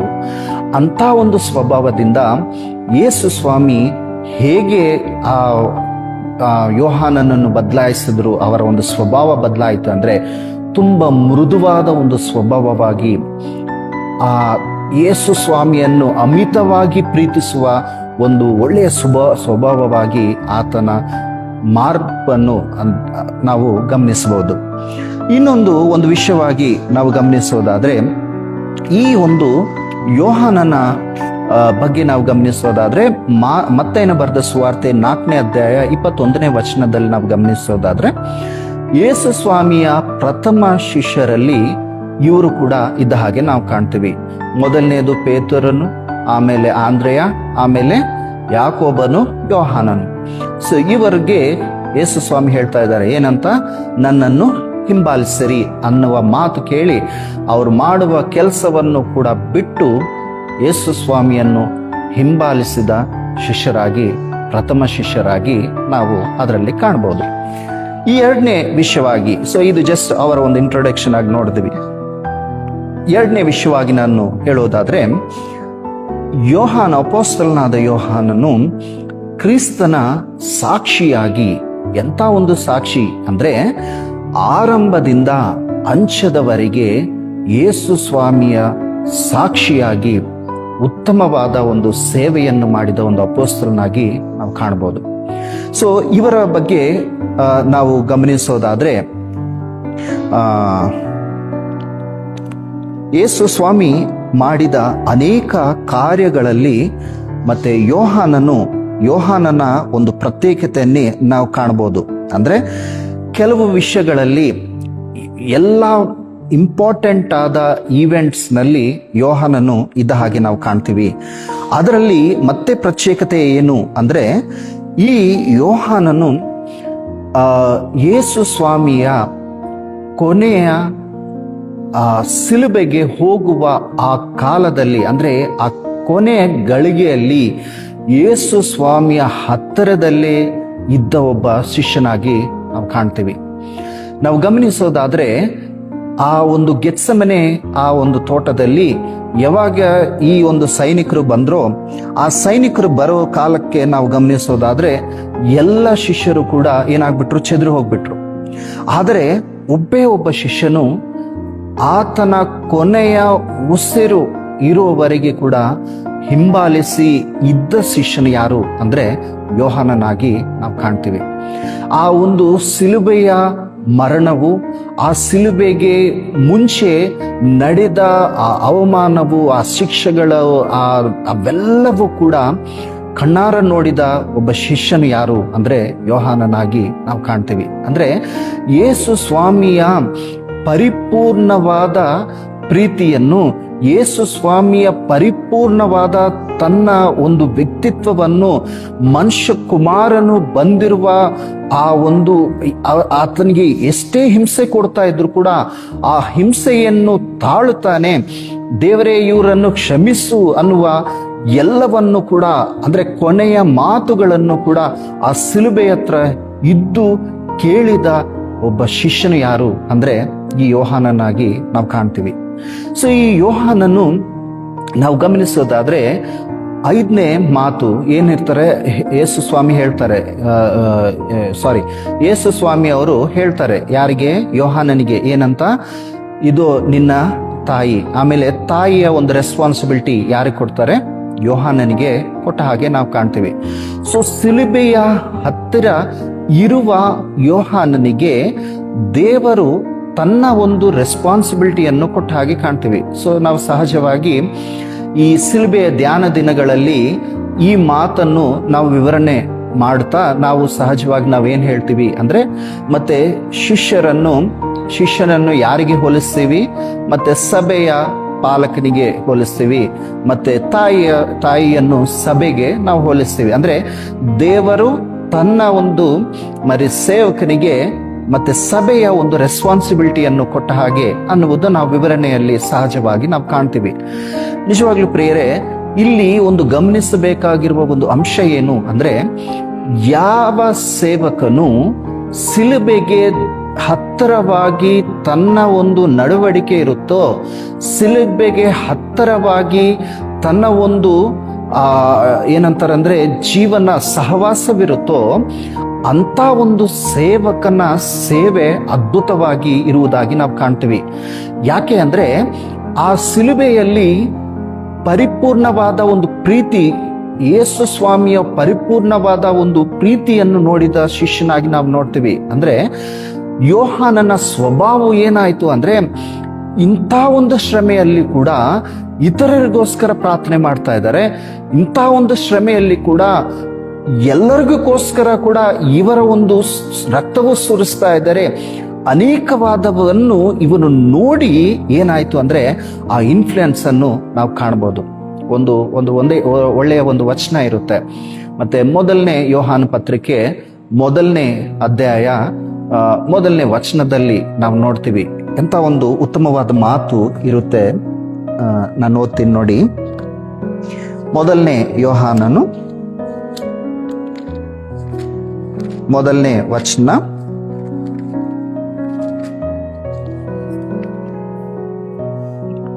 ನಾವು ನೋಡುವಾಗ ಅಲ್ಲಿ ನೋಡಿ, ನಾವು ನಿಮಗೆ ಪ್ರಸಿದ್ಧಪಡಿಸುವ ಜೀವವಾಕ್ಯವು ಆದಿಯಿಂದ ಇದ್ದದ್ದು, ನಾವು ಅದನ್ನು ಕಿವಿಯಾರೆ ಕೇಳಿ, ಕಣ್ಣಾರೆ ಕಂಡು, ಮನಸ್ಸಿಟ್ಟು ನೋಡಿ, ಕೈಯಿಂದ ಮುಟ್ಟಿದೆವು. ಆ ಜೀವವು ಪ್ರತ್ಯಕ್ಷವಾಯಿತು, ತಂದೆಯ ಬಳಿಯಲ್ಲಿದ್ದ ನಮಗೆ ಪ್ರತ್ಯಕ್ಷವಾದಂತೆ ಆ ನಿತ್ಯ ಜೀವವನ್ನು ನಾವು ಕಂಡು ಅದನ್ನು ಕುರಿತು ಸಾಕ್ಷಿ ಹೇಳಿ ಅದನ್ನು ನಿಮಗೆ ಪ್ರಸಿದ್ಧಿ ಪಡಿಸುತ್ತೇವೆ. ಎಂತ ಒಳ್ಳೆಯ ಮಾತು ನೋಡಿ. ನಾವು ಯಾವುದನ್ನು ನೋಡಿದ್ವೋ, ಯಾವುದನ್ನು ಕೇಳಿದ್ವೋ, ಯಾವುದನ್ನು ಕೈಯಾರೆ ಮುಟ್ಟಿ ನಾವು ನೋಡಿದ್ವೋ, ಆ ಒಂದು ಅದನ್ನೇ ನಾವು ಏನ್ ಮಾಡಿದ್ವಿ, ಪ್ರಸಿದ್ಧಿಗೊಳಿಸಿದ್ವಿ, ಅದನ್ನೇ ನಾವು ಸಾರಿದ್ವಿ ಅಂತ ಈ ಒಂದು ಯೋಹಾನನ ಒಳ್ಳೆಯ ಸಾಕ್ಷಿಯಾಗಿ ನಾವು ಕಾಣ್ತೀವಿ. ನಿಜವಾಗ್ಲೂ ಪ್ರಿಯರೇ, ದೇವರ ಸೇವಕರಾಗಿರುವ ನಮಗೆ ಕೂಡ ಏನಿರಬೇಕು ಅಂದ್ರೆ, ನಾವು ಕೂಡ ದೇವರ ಸ್ವರವನ್ನು ಕೇಳುವ ಅಭ್ಯಾಸ ನಾವು ಮಾಡ್ಕೋಬೇಕು.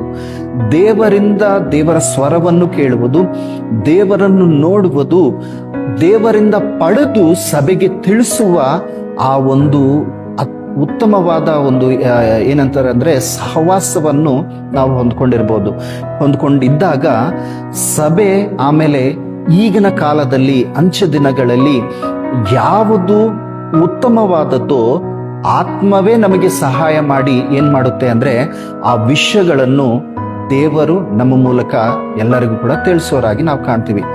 ಈ ಯೋಹಾನನು ಎಂತ ಒಳ್ಳೆ ಮಾತು ಹೇಳ್ತಾ ಇದ್ದಾರೆ ಅಂದ್ರೆ, ನಾನು ಯಾವುದನ್ನು ನೋಡಿದೋ, ಯಾವುದನ್ನು ಕೇಳಿದ್ನೋ ಅದನ್ನೇ ನಾನು ಪ್ರಕಟಿಸಿದೆ, ಅದನ್ನೇ ನಾನು ಪ್ರಸಿದ್ಧಿಗೊಳಿಸಿದೆ.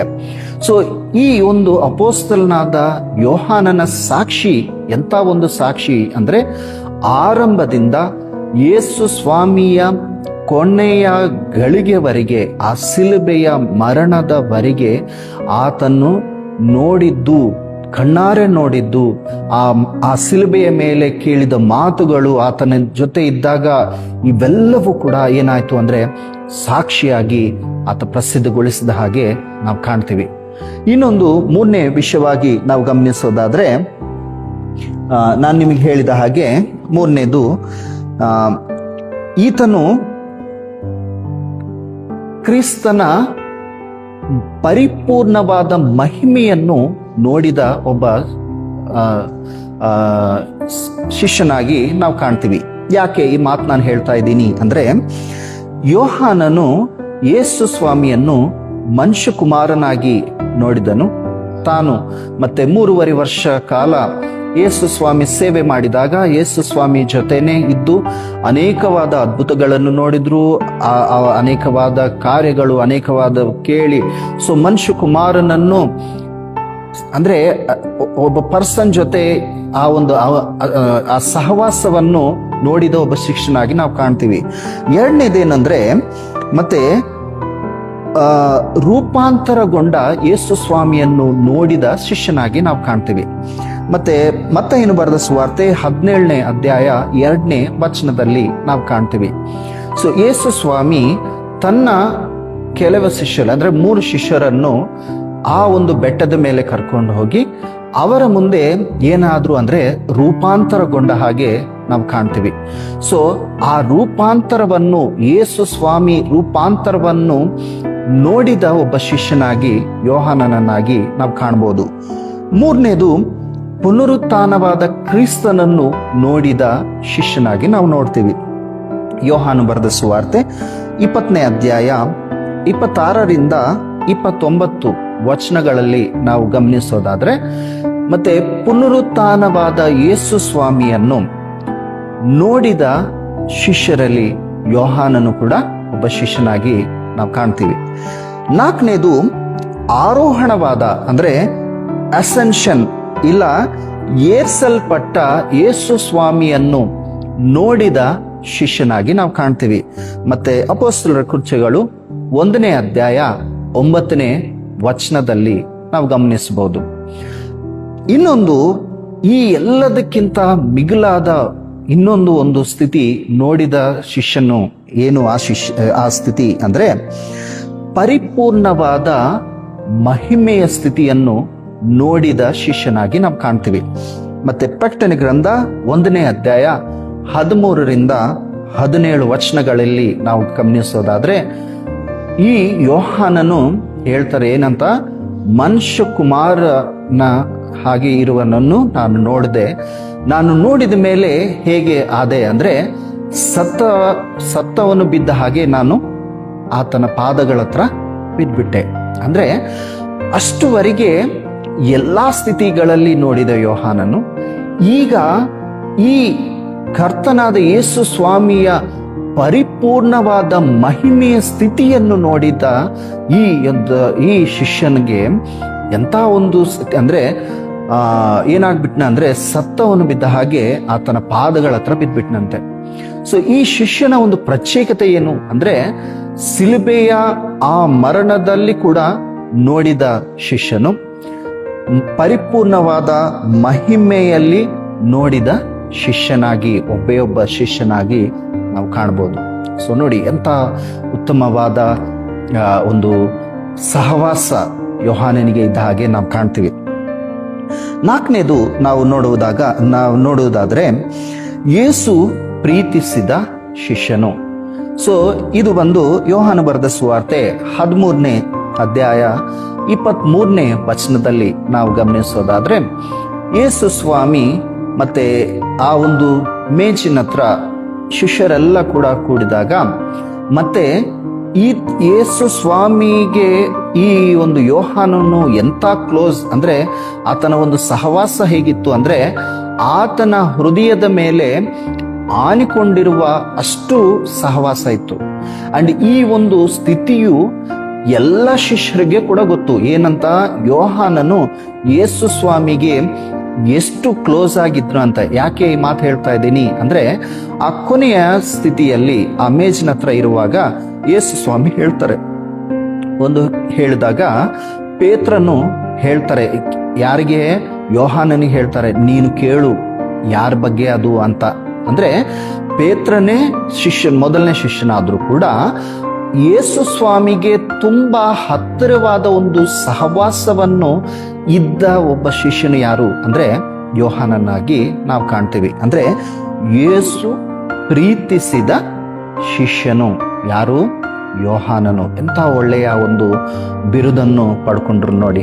ನಿಜವಾಗ್ಲೂ ನಾವು ಕೂಡ ಈ ಲೋಕದಲ್ಲಿ ನಾವು ಕೂಡ ಅಂಥ ಒಂದು ಸೇವೆಯನ್ನು, ಅಂಥ ಒಂದು ಸ್ಥಿತಿಯನ್ನು ನಾವು ಕೂಡ ಇರಬೇಕು. ಏನಂತ, ದೇವರಿಂದ ನನ್ನ ಒಳ್ಳೆಯ ಸೇವಕನೇ ಅನ್ನುವ ಒಂದು ಬಿರುದನ್ನು ನಾವು ಹೊಂದ್ಕೊಳ್ಳೋದಕ್ಕೆ ನಮ್ಮ ಒಂದು ಮಾತಾಗ್ಲಿ, ನಡತೆಯಾಗ್ಲಿ, ದೇವರು ನಮಗೆ ಕೊಟ್ಟಿರುವ ಕೆಲಸವಾಗ್ಲಿ ಎಲ್ಲವೂ ಕೂಡ ಯಾರನ್ನು ನೋಡಿ ನಾವು ಮಾಡಬೇಕು ಅಂದ್ರೆ ಯೇಸು ಸ್ವಾಮಿಯನ್ನು ನೋಡಿ ನಾವು ಮಾಡಬೇಕು.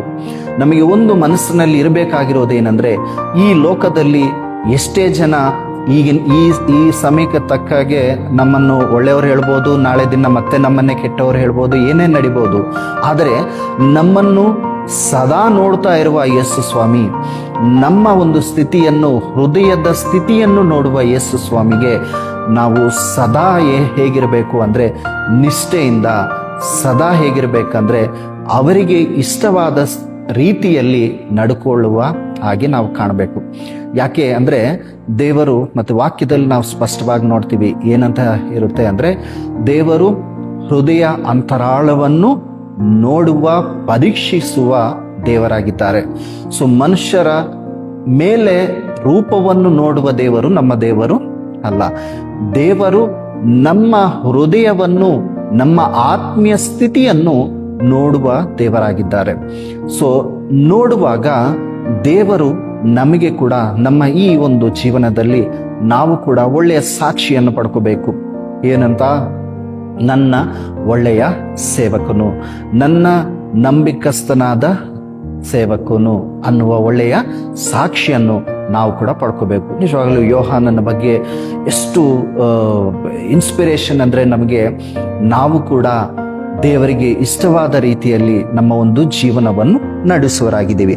ಇನ್ನೊಂದು 5ನೇ ವಿಷಯವಾಗಿ ನಾವು ಗಮನಿಸೋದಾದ್ರೆ, ತನ್ನ ಆತ್ಮೀಯ ಸ್ವಭಾವವು ಹೇಗೆ ಮಾರ್ಪಡ್ತು ಅಂದ್ರೆ, ಯಾವಾಗ ಇಂಥ ಒಂದು ಅಗ್ರೆಸಿವ್ ನೇಚರ್ ಇರುವ ಈ ಯೋಹಾನನು ತಾನು ಹೇಗೆ ಮಾರ್ಪಟ್ನು ಅನ್ನೋದು ನಾವು ನೋಡೋದಾದ್ರೆ, ಮತ್ತೆ ಪ್ರಕಟಣೆ ಗ್ರಂಥ 1ನೇ ಅಧ್ಯಾಯ 9ನೇ ವಚನದಲ್ಲಿ ಒಂದು ಒಳ್ಳೆಯ ಮಾತಿರುತ್ತೆ.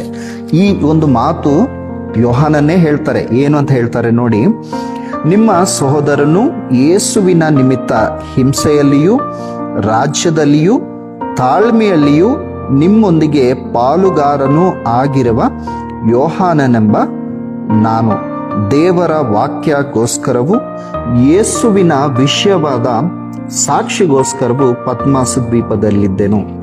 ಅಂದ್ರೆ ಆತನ ಸ್ವಭಾವ ಹೇಗೆ ಮಾರ್ಪಡ್ತು ಅಂದ್ರೆ, ದೇವರ ನಿಮಿತ್ತ ಹಿಂಸೆದಲ್ಲಿಯೂ ರಾಜ್ಯದಲ್ಲಿಯೂ ತಾಳ್ಮೆಯಲ್ಲಿಯೂ ಕೂಡ ಎಲ್ಲದರಲ್ಲಿ ಕೂಡ ತನ್ನನ್ನು ತಾನು ತಗ್ಗಿಸಿಕೊಳ್ತಾ, ತನ್ನನ್ನು ತಾನು ದೇವರ ಕೆಲಸಕ್ಕೆ ಅನುಗುಣವಾದ ರೀತಿಯಲ್ಲಿ ತನ್ನನ್ನು ತಾನು ಸಿದ್ಧಪಡಿಸಿಕೊಂಡಿರುವ ಒಬ್ಬ ಸೇವಕನು, ಒಬ್ಬ ದಾಸನಾಗಿ ನಾವು ಕಾಣ್ತೀವಿ. 7ನೇ ವಿಷಯವಾಗಿ ನಾವು ಗಮನಿಸೋದಾದ್ರೆ, ದಾಸನಾದ ಯೋಹಾನನು. ಸೊ ಗ್ರೀಕ್ ವರ್ಡ್ ಒಂದಿರುತ್ತೆ, ಏನು ಅಂದ್ರೆ ಡೌಲಸ್ ಅನ್ನುವ ಮಾತನ್ನು ನೋಡ್ತೀವಿ. ಈ ಮಾತಿನ ಅರ್ಥ ಏನು ಅಂದ್ರೆ, ಸಂಪೂರ್ಣ ವಿಧೇಯತೆಯಲ್ಲಿ ದೇವರ ಉದ್ದೇಶಕ್ಕಾಗಿ ತನ್ನನ್ನು ತಾನು ಸಮರ್ಪಿಸಿಕೊಂಡ ಒಬ್ಬ ವ್ಯಕ್ತಿಯಾಗಿ ನಾವು ಕಾಣ್ತೀವಿ. ಸೊ ದಾಸನ ಸ್ವರೂಪ ಹೇಗಿದೆ ಅಂದ್ರೆ, ತನ್ನನ್ನು ತಾನು ದೇವರ ಚಿತ್ತಕ್ಕೆ ಸಂಪೂರ್ಣವಾಗಿ ಸಮರ್ಪಿಸಿಕೊಳ್ಳುವ, ಸಂಪೂರ್ಣವಾಗಿ ದೇವರ ಚಿತ್ತ ಅನುಸಾರವಾಗಿ ನಡೆಯುವ ಒಬ್ಬ ಸೇವಕನಾಗಿ ಯಾರನ್ನು ನಾವು ನೋಡ್ತೀವಿ ಅಂದ್ರೆ ಯೋಹಾನನನ್ನು ನೋಡ್ತೀವಿ.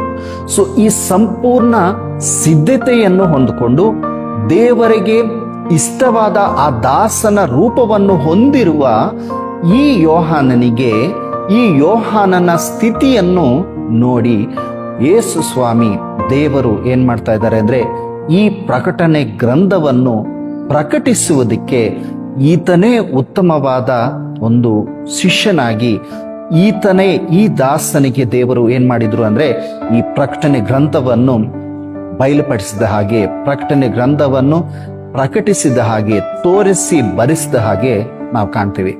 ಸೊ 2ನೇ ಅಂಶದಲ್ಲಿ 7 ವಿಷಯಗಳನ್ನು ನಾನು ಮತ್ತೆ ನಿಮಗೆ ರಿಮೈಂಡ್ ಮಾಡ್ತಾ ಇದ್ದೀನಿ, ಸಮರಿಯಾಗಿ ಹೇಳ್ತಾ ಇದ್ದೀನಿ. 1ನೇದು ಈ ಯೋಹಾನನ ಬಗ್ಗೆ ಮತ್ತೆ ಹಿಸ್ಟಾರಿಕಲ್, ಆತನ ಒಂದು ಕುಟುಂಬ, ಅದರ ಬಗ್ಗೆ ಕೆಲವು ವಿಷಯಗಳನ್ನು ತಿಳಿಸಿದೆ 1ನೇದು. 2ನೇದು ಯೇಸು ಪ್ರೀತಿಸಿದ ಶಿಷ್ಯನು ಅಂತ ಒಳ್ಳೆಯ ಒಂದು ಟೈಟಲ್ ಪಡ್ಕೊಂಡ ಆ ಒಂದು ಸ್ಥಿತಿಯನ್ನು ನಾವು ನೋಡಿದ್ವಿ. 3ನೇದು ಕ್ರಿಸ್ತನ ಸಾಕ್ಷಿಯಾಗಿ, ಅಂದ್ರೆ ಆರಂಭದಿಂದ ಅಂತ್ಯದವರೆಗೆ ತನ್ನ ಒಂದು ನಡತೆ, ತನ್ನ ಒಂದು ಸಾಕ್ಷಿ ಹೇಗೆ ಇದ್ರು ಅನ್ನುವುದು 3ನೇ ವಿಷಯವನ್ನು ನಾವು ನೋಡಿದ್ವಿ. 4ನೇದು ತನ್ನ ಆತ್ಮೀಯ ಸ್ವಭಾವವನ್ನು ನಾವು ನೋಡಿದ್ವಿ. 5ನೇದು ಮತ್ತೆ ದೇವರು ಯೇಸು ಸ್ವಾಮಿ ಮತ್ತೆ ಈ ಯೋಹಾನನ ಬಗ್ಗೆ ಹೇಳಿದ ಒಂದು ಸಾಕ್ಷಿಯನ್ನು ನೋಡಿದ್ವಿ.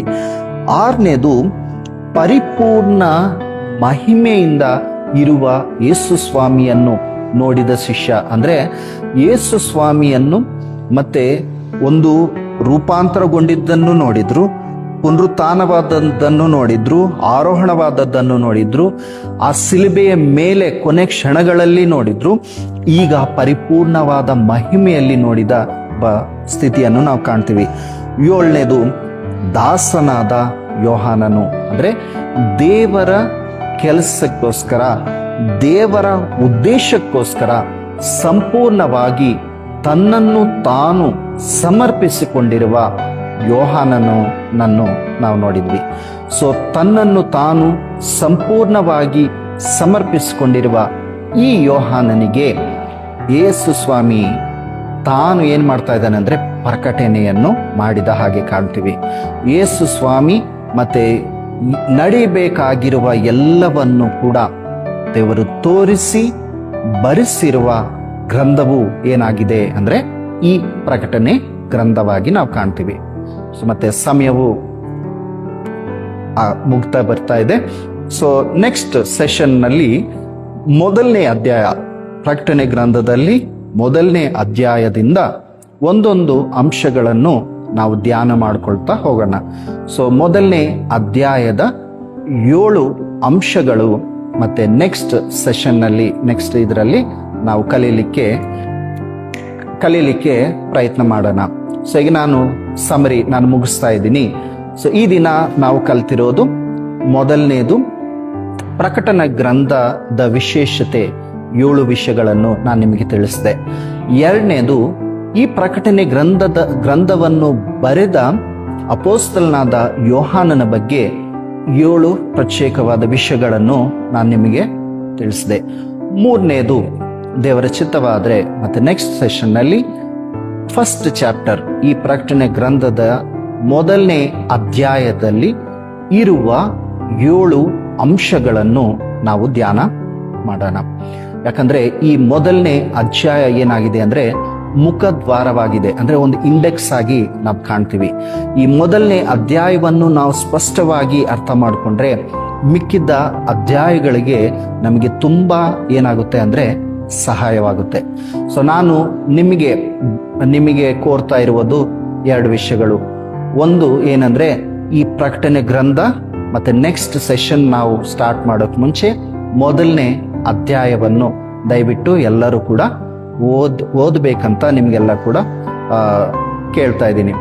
2ನೇ ವಿಷಯ ಏನು ಅಂದ್ರೆ ನಿಮಗೆ ಇದರಲ್ಲಿ ಏನಾದರೂ ಡೌಟ್ಸ್ ಇದ್ರು, ಇಲ್ಲ ಏನಾದರೂ ಅರ್ಥ ಆಗಿಲ್ಲ, ಇಲ್ಲ ಏನಾದರೂ ನಿಮಗೆ ಅನಿಸಿಕೆಗಳಿದ್ರೆ ದಯವಿಟ್ಟು ಆ ಒಂದು ಕಮೆಂಟ್ನಲ್ಲಿ ನೀವು ಬರಿಬೇಕಂತ ನಾನು ಕೋರ್ತಾ ಇದ್ದೀನಿ. 3ನೇದು ಮತ್ತೆ ಈ ಪ್ರಕಟಣೆ ಗ್ರಂಥ ದೇವರ ಚಿತ್ತವಾದರೆ ಎಲ್ಲ ಅಧ್ಯಾಯಗಳು ಎಲ್ಲವೂ ಕೂಡ ಪರಿಪೂರ್ಣವಾಗಿ ನಾವು ಧ್ಯಾನ ಮಾಡುವುದಕ್ಕೆ ಯಾವ ಒಂದು ಅಡಚಣೆಗಳು ಯಾವುದು ಬರದೆ ದೇವರು ನಿಮ್ಮನ್ನು ನನ್ನನ್ನು ದೇವರು ತನ್ನ ಆತ್ಮವಶನಾಗಿ ಮಾಡಿಕೊಂಡು ಮತ್ತೆ ಆತ್ಮ ಸಹಾಯದಿಂದ ತನ್ನ ಆತ್ಮದಿಂದ ಬೆಳಗಿಸಿ ನಮ್ಮಿಬ್ಬರನ್ನು ದೇವರು ಇದರಲ್ಲಿ ಇರುವ ಅನೇಕವಾದ ವಿಷಯಗಳನ್ನು ಈ ಅಂಚೆ ದಿನಗಳಲ್ಲಿ ನಮಗೆ ಯಾವುದು ಅಗತ್ಯವಿದೆಯೋ ಅವೆಲ್ಲವೂ ಕೂಡ ದೇವರು ದಯಪಾಲಿಸಿ ತನ್ನ ಬರವಣಿಗೆಗೆ ನಮ್ಮನ್ನೆಲ್ಲರನ್ನೂ ಕೂಡ ದೇವರು ಸಿದ್ಧ ಮಾಡಲಿ. ಆಮೇನ್. ಸೊ ಈ ಒಂದು ವಾಕ್ಯ ನಿಮ್ಮ ಜೊತೆ ಹಂಚಿಕೊಳ್ಳೋದಕ್ಕೆ ಕೃಪೆ ತೋರಿಸಿರುವ ದೇವರಿಗೆ ನನ್ನ ಒಂದು ವಂದನೆಗಳನ್ನು ಸಲ್ಲಿಸ್ತಾ ಇದ್ದೀನಿ. ಮತ್ತೆ ಈ ರೀತಿಯಾಗಿ ನಿಮ್ಮ ಜೊತೆ ಈ ಫೇಸ್ಬುಕ್ ಮುಖಾಂತರ ಲೈವ್ನಲ್ಲಿ ಮತ್ತೆ ಮಾತಾಡುವುದಕ್ಕೆ ಮತ್ತೆ ಬ್ರದರ್ ಡ್ಯಾನಿಯಲ್ ಅವರು ಮತ್ತೆ ಈ ಅರೇಂಜ್ಮೆಂಟ್ಸ್ ಮಾಡಿದ್ದಕ್ಕೋಸ್ಕರ ಅವ್ರಿಗೂ ಕೂಡ ನನ್ನ ಒಂದು ಕೃತಜ್ಞತೆಗಳನ್ನು ನಾನು ಸಲ್ಲಿಸ್ತಾ ಇದ್ದೀನಿ. ಎಲ್ಲರಿಗೂ ವಂದನೆಗಳು. ಮರನಾಥ. ಕರ್ತನಲ್ಲಿ ಪ್ರಿಯರೇ, ದೇವರ ಮಹಾಕೃಪೆಯಿಂದ ಈ ರೀತಿಯಾಗಿ ನಿಮ್ಮ ಜೊತೆ ಈ ಪ್ರಕಟಣೆ ಗ್ರಂಥವನ್ನು ಧ್ಯಾನಿಸುವುದಕ್ಕೆ ಮತ್ತೆ ಕೃಪೆ ತೋರಿಸಿರುವ ದೇವರಿಗೆ ನನ್ನ ಒಂದು ವಂದನೆಗಳನ್ನು ನಾನು ಸಲ್ಲಿಸ್ತಾ ಇದ್ದೀನಿ. ಮತ್ತೆ ಈ ದಿನ ನಮ್ಮ ಒಂದು ವಾಕ್ಯ ಧ್ಯಾನವು ಮತ್ತೆ ಈ ಪ್ರಕಟಣೆ ಗ್ರಂಥದ ಕುರಿತಾದ 3 ವಿಷಯಗಳನ್ನು ಈ ದಿನ ಧ್ಯಾನ ಮಾಡುವುದಕ್ಕೆ ಪ್ರಯತ್ನ ಮಾಡೋಣ. ಮತ್ತೆ ಈ 3 ವಿಷಯಗಳಲ್ಲಿ ಒಂದೊಂದು ವಿಷಯಕ್ಕೆ 7 ಅಂಶಗಳನ್ನು ನಾವು ಅದರಲ್ಲಿ ಒಳಗೊಂಡಿದೆ. ಮತ್ತೆ ಒಂದೊಂದು ಆ ವಿಷಯದಲ್ಲಿರುವ ಒಂದೊಂದು 7 ಅಂಶಗಳನ್ನು ಈ ದಿನ ನಾವು ಧ್ಯಾನ ಮಾಡೋಣ. ಮತ್ತೆ ಈ 3 ಅಂಶಗಳು ಏನಾಗಿದೆ ಅಂತ ನೋಡುವುದಕ್ಕಾಗಿ ಮತ್ತೆ ಮೊದಲನೇದಾಗಿ ಈ ಪ್ರಕಟಣೆ ಗ್ರಂಥ ಎಂಥ ಒಂದು ಗ್ರಂಥ ಅನ್ನುವುದು 7 ವಿಷಯಗಳನ್ನು ನಾವು ನೋಡೋಣ. 2ನೇ ಅಂಶ ಬಂದು ಈ ಗ್ರಂಥವನ್ನು ಬರೆದ ಮತ್ತೆ ಅಪೊಸ್ತಲನಾದ ಯೋಹಾನನ ಬಗ್ಗೆ ಮತ್ತೆ 7 ಪ್ರತ್ಯೇಕವಾದ ವಿಷಯಗಳನ್ನು ಧ್ಯಾನ ಮಾಡೋಣ. ಮತ್ತೆ 3ನೇ ಅಂಶವಾಗಿ ಮತ್ತೆ ಈ ಒಂದು ಪ್ರಕಟಣೆ ಗ್ರಂಥದಲ್ಲಿರುವ 22 ಅಧ್ಯಾಯಗಳನ್ನು ಒಂದೊಂದು ಅಧ್ಯಾಯವಾಗಿ ಅದರಲ್ಲಿರುವ ಅನೇಕ ವಿಷಯಗಳನ್ನು ಒಂದೊಂದು ಮತ್ತೆ ಕ್ಲುಪ್ತವಾಗಿ ಅದರಲ್ಲಿ ಇರುವ ಸಂದೇಶವನ್ನು ಆತ್ಮೀಯ ಅರ್ಥವನ್ನು ನಾವು ಧ್ಯಾನ ಮಾಡೋದಕ್ಕೆ ಪ್ರಯತ್ನ ಮಾಡೋಣ. ಆ ಪ್ರಯತ್ನದಲ್ಲಿ ಮತ್ತೆ ಈ ದಿನ 3ನೇ ಅಂಶವಾಗಿ ಮೊದಲನೇ ಅಧ್ಯಾಯದಲ್ಲಿ 7 ಅಂಶಗಳು ಇಲ್ಲ 7 ವಿಷಯಗಳನ್ನು ಈ ದಿನ ನಾವು ಧ್ಯಾನ ಮಾಡೋಣ. ಸೊ ಮೊದಲನೇದಾಗಿ ನಾವು ನೋಡೋದಾದ್ರೆ ಮತ್ತೆ ಫಸ್ಟ್ ಸೆಷನ್ನಲ್ಲಿ ನಿಮಗೆ ಹೇಳಿದ ಹಾಗೆ ಈ ಪ್ರಕಟಣೆ ಗ್ರಂಥವು ತುಂಬಾ ಪ್ರತ್ಯೇಕವಾದ ಗ್ರಂಥವಾಗಿ ನಾವು ಕಾಣ್ತೀವಿ. ಮತ್ತೆ ಈ ಪ್ರಕಟಣೆಯು ಯಾರಿಂದ ಬಂದಿದೆ ಅಂದರೆ ಮತ್ತೆ ಆ ಗ್ರಂಥದಲ್ಲಿ ಮೊದಲನೇ ವಚನದಲ್ಲೇ ನಾವು ಕಾಣಬಹುದು. ಇದು ಯಾರ ಪ್ರಕಟಣೆ? ಯೇಸು ಕ್ರಿಸ್ತನ ಪ್ರಕಟಣೆಯಾಗಿ ನಾವು ಕಾಣ್ತಾ ಇದ್ದೀವಿ. ಇನ್ನೊಂದು ಅಂಶವಾಗಿ ನಾವು ಗಮನಿಸಿದ್ರೆ ಇದು ಬೇಗನೆ ಸಂಭವಿಸಬೇಕಾಗಿರುವ ಎಲ್ಲವನ್ನು ಒಳಗೊಂಡಿರುವ ಗ್ರಂಥವಾಗಿ ನಾವು ಕಾಣ್ತೀವಿ. ಮತ್ತೆ ಪರಿಶುದ್ಧ ಗ್ರಂಥವನ್ನು ನಾವು ಗಮನಿಸುವಾಗ ಮೊದಲನೇ ಪುಸ್ತಕವು ಮತ್ತೆ ಕೊನೆಯ ಪುಸ್ತಕವು, ಈ 2 ಪುಸ್ತಕವು ತುಂಬಾ ಪ್ರತ್ಯೇಕತೆ ನಾವು ಕಾಣಬಹುದು.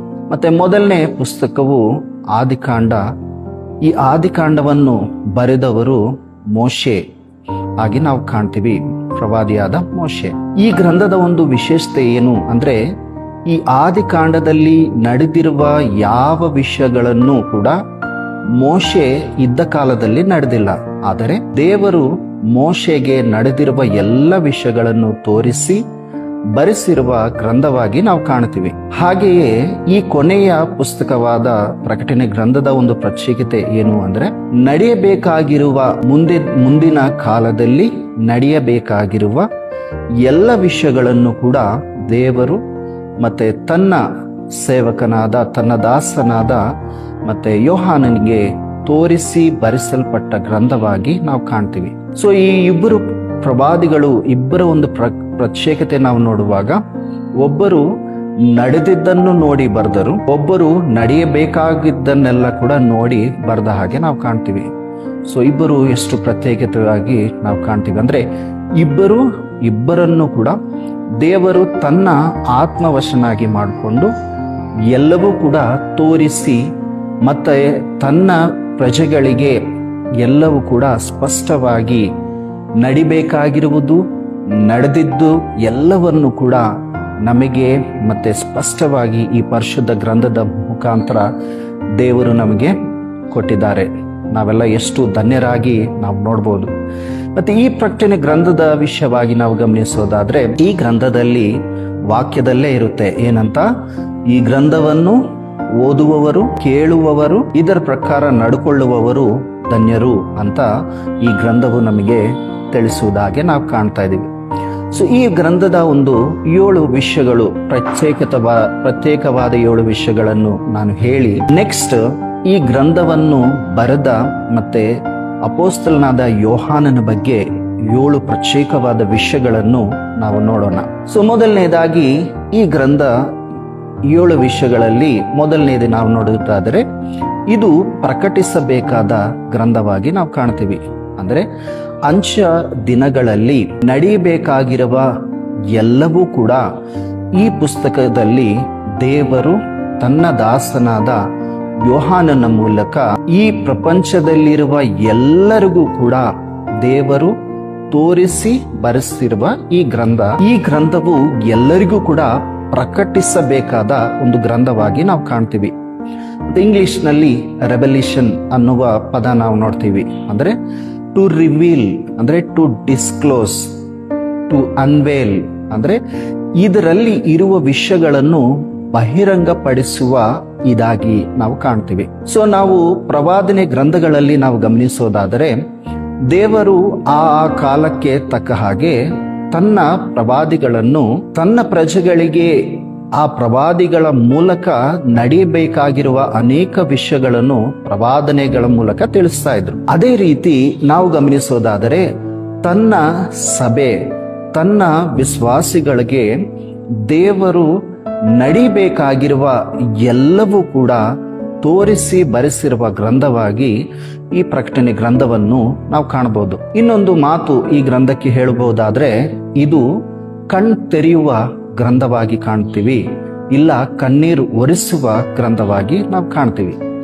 ಸೊ ಕಣ್ ತೆರೆಯುವ ಗ್ರಂಥ ಹೇಗೆ ಅನ್ನುವುದು ನಾವು ನೋಡುವುದಾದ್ರೆ, ಮತ್ತೆ ರೋಮಾಪುರದವರಿಗೆ ಬರೆದ ಪತ್ರಿಕೆ ಮತ್ತೆ 13ನೇ ಅಧ್ಯಾಯ 11ರಿಂದ 12 ವಚನಗಳಲ್ಲಿ ನಾವು ಸಮರಿಯಾಗಿ ನಾವು ನೋಡೋದಾದ್ರೆ, ಅಲ್ಲಿ ನೀವು ನಿದ್ರೆಯಿಂದ ಎಚ್ಚರಗೊಳ್ಳಿರಿ, ಸಮಯವು ಹತ್ತಿರವಾಯಿತು ಅನ್ನುವ ಸಮರಿ ನಾವು ಕಾಣ್ತೀವಿ. ಅಂದ್ರೆ ಈ ಕಾಲದಲ್ಲಿ ನಡಿಬೇಕಾಗಿರುವ ಎಲ್ಲವೂ ಕೂಡ, ಅಂದ್ರೆ ಆತನ ಬರುವಣಿಗೆಯ ಮುಂದೆ ನಡಿಬೇಕಾಗಿರುವ ಎಲ್ಲವೂ ಕೂಡ ನಾವು ಸ್ಪಷ್ಟವಾಗಿ ನಮ್ಮ ಕಣ್ಣ ಮುಂದೆ ನಾವು ನೋಡ್ತಾ ಇದ್ದೀವಿ. ಸೊ ಕಣ್ ತೆರೆಯುವ ಗ್ರಂಥ ಅಂದ್ರೆ, ಈ ಪಾಪದ ಶಕ್ತಿ ಅಂತದ್ದು, ಪಾಪದಲ್ಲಿ ಇದ್ದವರ ಪರಿಸ್ಥಿತಿ ಏನಾಗುತ್ತೆ, ಈ ಪಾಪದಿಂದ ಅವರು ಪಶ್ಚಾತ್ತಾಪ ಪಟ್ಟು ದೇವರ ಕಡೆ ನೋಡಿಲ್ಲ ಅಂದ್ರೆ ನಡಿಬೇಕಾಗಿರೋದು ಏನೇನು ನಡೆಯುತ್ತೆ ಅನ್ನುವುದು ಎಲ್ಲರ ಕಣ್ಣು ತೆರೆಯುವ ಗ್ರಂಥವಾಗಿ ನಾವು ಕಾಣ್ತೀವಿ. ಇನ್ನೊಂದು ವಿಷಯವಾಗಿ ನಾವು ನೋಡೋದಾದ್ರೆ, ಈಗಿನ ಕಾಲದಲ್ಲಿ ಸಹಜವಾಗಿ ನಾವು ಗಮನಿಸೋದಾದ್ರೆ, ಎಲ್ಲ ಟಿವಿನಲ್ಲಿ ಯಾವುದೇ ನ್ಯೂಸ್ನಲ್ಲಿ ನಾವು ನೋಡಿದ್ರೆ ಭಯಂಕರವಾದ ಮತ್ತೆ ಮನುಷ್ಯತ್ವವೇ ಭಯಂಕರವಾದ ಅವರ ಒಂದು ಪ್ರವರ್ತನೆ ನಾವು ಕಾಣ್ಬೋದು. ಅಂದ್ರೆ ಈ ಭೂಮಿಯಲ್ಲಿ ದುರ್ನೀತಿಯ ನಿಜ ಸ್ವರೂಪವನ್ನು ಬಹಿರಂಗಪಡಿಸುವುದೇ ಈ ಗ್ರಂಥದಲ್ಲಿ ನಾವು ಕಾಣ್ತೀವಿ. ಸೊ ಎಲ್ಲರ ಕಣ್ಣು ತೆರೆಯುವ ಗ್ರಂಥವಾಗಿ ನಾವು ನೋಡ್ತೀವಿ. ಕಣ್ಣೀರು ಒರೆಸುವ ಗ್ರಂಥ ಯಾಕೆ ಅಂತ ನಾನು ಹೇಳಿದೆ ಅಂದ್ರೆ, ಈ ಗ್ರಂಥದಲ್ಲಿ ದೇವರು ತಾನೇ ತನ್ನ ಪ್ರಜೆಗಳ ಕಣ್ಣೀರನ್ನು ಒರೆಸುವನಾಗಿ ನಾವು ಕಾಣ್ತೀವಿ. ಮತ್ತೆ ಪ್ರಕಟಣೆ ಗ್ರಂಥ 21ನೇ ಅಧ್ಯಾಯ 4ನೇ ವಚನದಲ್ಲಿ ನಾವು ಕಾಣ್ಬೋದು. ಸೊ ಮೊದಲನೇ ಅಂಶ ಏನಾಗಿದೆ ಅಂದ್ರೆ, ಇದು ಪ್ರಕಟಿಸಬೇಕಾದ ಗ್ರಂಥವಾಗಿ ನಾವು ಕಾಣ್ತಿದ್ದೀವಿ. ಎರಡನೇ ಅಂಶ ಏನು ಅಂದ್ರೆ, ಇದು ಪ್ರವಾದನೆಗಳ ಗ್ರಂಥವಾಗಿ ನಾವು ಕಾಣ್ತಿದ್ದೀವಿ. ಯಾಕೆ ಈ ಪದ ಉಪಯೋಗಿಸಿದ್ದೀನಿ ಅಂದ್ರೆ, ನಾವು ಗಮನಿಸೋದಾದ್ರೆ ಹಳೆಯ ಒಡಂಬಡಿಕೆಯಲ್ಲಿ ಅನೇಕವಾದ ಪ್ರವಾದನೆಗಳು, ಆ ಪ್ರವಾದನೆಗಳ ಎಲ್ಲ ಒಂದು ನೆರವೇರಿಕೆ ಈ ಪ್ರಕಟಣೆ ಗ್ರಂಥದಲ್ಲಿ ನಾವು ಕಾಣಬಹುದು. ಮತ್ತೆ ಬೈಬಲ್ ಪಂಡಿತರು ಮತ್ತೆ ತಜ್ಞರು ಹೇಳಿರೋ ಒಂದು ವಿಷಯ ಏನು ಅಂದ್ರೆ, ಸುಮಾರು ಪ್ರವಾದನೆ ಗ್ರಂಥಗಳಲ್ಲಿ 24 ಪುಸ್ತಕಗಳಲ್ಲಿ ಇರುವ 500ಕ್ಕೂ ಹೆಚ್ಚು ಪ್ರವಾದನೆಗಳ ನೆರವೇರಿಕೆ ಈ ಗ್ರಂಥದಲ್ಲಿ, ಪ್ರಕಟಣೆ ಗ್ರಂಥದಲ್ಲಿ ನಾವು ಕಾಣಬಹುದು. ಇನ್ನೊಂದು ಸ್ಪಷ್ಟವಾಗಿ ಯೇಸು ಸ್ವಾಮಿಯವರು ಹೇಳಿರುವ ಒಂದು ಮಾತನ್ನು ನಾವು ಗಮನಿಸೋದಾದ್ರೆ, ಮತ್ತಾಯನ ಬರೆದ ಸುವಾರ್ತೆ 5ನೇ ಅಧ್ಯಾಯ 17-18 ವಚನಗಳಲ್ಲಿ ನಾವು ಗಮನಿಸೋದಾದ್ರೆ, ಅಲ್ಲಿ ಸ್ಪಷ್ಟವಾಗಿ ಅವರು ತಿಳಿಸಿರೋದು ಏನು ಅಂದ್ರೆ, ಯಾವ ಧರ್ಮಶಾಸ್ತ್ರದಲ್ಲಿ ಬರೆದಿರುವ ಎಲ್ಲವೂ ಕೂಡ ನೆರವೇರುತ್ತೆ, ಯಾವುದು ಕೂಡ ಅಳಿದು ಹೋಗುವುದಿಲ್ಲ. ಅಂದ್ರೆ ಭೂಮಿ ಆಕಾಶ ಅಳಿದು ಹೋಗಬಹುದು, ಆದರೆ ಧರ್ಮಶಾಸ್ತ್ರದಲ್ಲಿ ಬರೆದಿರುವ ಎಲ್ಲವೂ ಕೂಡ ಖಂಡಿತ ನೆರವೇರುತ್ತೆ ಅನ್ನುವ ಆ ಒಂದು ಯೇಸು ಸ್ವಾಮಿಯವರು ಸ್ಪಷ್ಟವಾಗಿ ಹೇಳುವುದು ಹಾಗೆ ನಾವು ಕಾಣ್ತೀವಿ. ಸೊ ಹಾಗೆ ಮತ್ತೆ ಲೂಕನ ಬರೆದ ಸುವಾರ್ತೆ ಅಂದ್ರೆ ಲಾಸ್ಟ್ ಅಧ್ಯಾಯಗಳಲ್ಲಿ ನಾವು ಗಮನಿಸೋದಾದ್ರೆ, ಯೇಸು ಸ್ವಾಮಿ ಅವರು ಪುನರುತ್ಥಾನವಾದ ಮೇಲೆ ಅವರು ತನ್ನ ಶಿಷ್ಯರಿಗೆ ಹೇಳ್ತಾ ಇದ್ದಾರೆ, ಏನು, ನನ್ನ ಬಗ್ಗೆ ಬರೆದಿರುವ ಎಲ್ಲವೂ ಕೂಡ ನೆರವೇರಿಸೋದಕ್ಕೆ ಈ ಗ್ರಂಥಗಳು ಅಂತ ನಾವು ಕಾಣ್ತೀವಿ ಆ ಒಂದು ವರ್ಸಸ್ ನಲ್ಲಿ. ಸೊ ನಾವು ಎಲ್ಲ ವಿಧವಾಗಿ ನಾವು ಗಮನಿಸೋದಾದ್ರೆ, ಯೇಸು ಸ್ವಾಮಿ ಅವರು ಬಗ್ಗೆ ಮತ್ತೆ ಪ್ರವಾದನೆಗಳಲ್ಲಿ ಬರೆದಿರುವ ಅನೇಕ ಪ್ರವಾದಿಯವರು ಬರೆದಿರುವ ಅನೇಕ ಪ್ರವಾದನೆಗಳ ನೆರವೇರಿಕೆಯನ್ನು ನಾವು ಎಲ್ಲಿ ಕಾಣಬಹುದು ಅಂದ್ರೆ, ಈ ಪ್ರಕಟಣೆ ಗ್ರಂಥದಲ್ಲಿ ನಾವು ಕಾಣಬಹುದು. ಸೊ ಒಂದು ಅಂದ್ರೆ ಎಸ್ಟಿಮೇಷನ್ ಆಗಿ ಬೈಬಲ್ ಪಂಡಿತರು ಹೇಳಿರೋ ಪ್ರಕಾರ ಏನು ಅಂದ್ರೆ, ಮತ್ತೆ ದಾನಿಯೇಲ್ ಗ್ರಂಥದಲ್ಲಿ ಸುಮಾರು 50ಕ್ಕೂ ಹೆಚ್ಚು, ಎಜ್ಕೇಲ್ ಗ್ರಂಥದಲ್ಲಿ 45ಕ್ಕೂ ಹೆಚ್ಚು, ಆಮೇಲೆ ಯೆಶಾಯ ಗ್ರಂಥದಲ್ಲಿ 80ಕ್ಕೂ ಹೆಚ್ಚು, ಆ ರೀತಿಯಾಗಿ 25 ಪ್ರವಾದನೆ ಪುಸ್ತಕಗಳಲ್ಲಿ ಇರುವ ಅನೇಕ ಪ್ರವಾದನೆಗಳು, ಸುಮಾರು 500ಕ್ಕೂ ಮೇಲ್ಪಟ್ಟ ಪ್ರವಾದನೆಗಳ ಎಲ್ಲ ಒಂದು ನೆರವೇರಿಕೆ ಎಲ್ಲಿ ನಾವು ಕಾಣಬಹುದು ಅಂದ್ರೆ, ಈ ಪ್ರಕಟಣೆ ಗ್ರಂಥದಲ್ಲಿ ನಾವು ಕಾಣಬಹುದು. ಸೊ ಈ ಗ್ರಂಥ ಏನಾಗಿದೆ ಅಂದ್ರೆ ಪ್ರವಾದನೆಗಳ ಗ್ರಂಥವಾಗಿ ನಾವು ಕಾಣ್ತೀವಿ. ಮೂರನೇದು, ಇದು ದರ್ಶನದ ಗ್ರಂಥವಾಗಿ ನಾವು ನೋಡ್ತೀವಿ. ಸೊ ಈ ಗ್ರಂಥವನ್ನು ಬರೆದವರು ಅಪೊಸ್ತಲನಾದ ಯೋಹಾನನಾಗಿ ನಾವು ಕಾಣ್ತೀವಿ. ಆ ಪ್ರಕಟಣೆ ಗ್ರಂಥದಲ್ಲೇ ಮೊದಲನೇ ಅಧ್ಯಾಯದಲ್ಲೇ ನಾವು ಗಮನಿಸಬಹುದು, ಯೋಹಾನನು ಮತ್ತೆ ದೇವರು ಯೋಹಾನನ ಆತ್ಮವನ್ನು ವಶನಾಗಿ ಮಾಡಿಕೊಂಡು ನಡೆಯಬೇಕಾಗಿರುವ ಎಲ್ಲವನ್ನು ಕೂಡ ತೋರಿಸಿ ಬರೆಸಿರುವ ಗ್ರಂಥವಾಗಿ ನಾವು ಕಾಣ್ತೀವಿ. ಅಂದ್ರೆ ದರ್ಶನದ ಮುಖಾಂತರ ದೇವರು ನಡೆಯಬೇಕಾಗಿರುವುದೆಲ್ಲವನ್ನು ಯೋಹಾನನಿಗೆ ತೋರಿಸಿ ಬರೆಸಿರುವ ಗ್ರಂಥವಾಗಿ ನಾವು ಕಾಣಬಹುದು. ಎಷ್ಟು ಅದ್ಭುತ ನೋಡಿ. ಯಾಕಂದ್ರೆ ಈ ಒಂದು ಗ್ರಂಥ ಬರೆಯುವ ಕಾಲಕ್ಕೆ ಯೋಹಾನನು ತುಂಬಾ ವೃದ್ಧನಾಗಿ ಇದ್ದ ಹಾಗೆ ನಾವು ಚರಿತ್ರೆ ಪ್ರಕಾರ ನಾವು ಕಾಣಬಹುದು. ಸೊ ಶರೀರವೆಲ್ಲವೂ ಕೂಡ ನಿಸ್ಸಹಾಯ ಸ್ಥಿತಿಯಲ್ಲಿ ಇದ್ರೂ ಕೂಡ ದೇವರು ತನ್ನ ಆತ್ಮವಶನಾಗಿ ಮಾಡಿಕೊಂಡು ನಡೆಯಬೇಕಾಗಿರುವುದೆಲ್ಲವನ್ನು ತೋರಿಸಿ ಬರೆಸಿರುವ ಗ್ರಂಥವಾಗಿ ನಾವು ಕಾಣ್ತೀವಿ. ಸೊ ದರ್ಶನ ತುಂಬಾ ಪ್ರತ್ಯೇಕವಾಗಿ ನಾವು ನೋಡ್ತೀವಿ. ಈಗಿನ ಕಾಲದಲ್ಲಿ ಕೂಡ ಯಾರು ದೇವರ ಸಮ್ಮುಖದಲ್ಲಿ, ದೇವರ ಸನ್ನಿಧಿಯಲ್ಲಿ ಯಾರು ದೇವರಿಗೆ ಮೊರೆ ಇಡ್ತಾರೋ, ದೇವರ ಕಡೆಗೆ ನೋಡ್ತಾರೋ ಈಗಿನ ಕಾಲದಲ್ಲಿ ಕೂಡ ದೇವರು ದರ್ಶನದ ಮುಖಾಂತರ ಮಾತಾಡುವರಾಗಿ ನಾವು ಕಾಣ್ತೀವಿ. ಸೊ ಮೂರನೇದು ನಾವು ಗಮನಿಸೋದಾದ್ರೆ, ಈ ಗ್ರಂಥ ಭಯಂಕರವಾದ ಗ್ರಂಥ.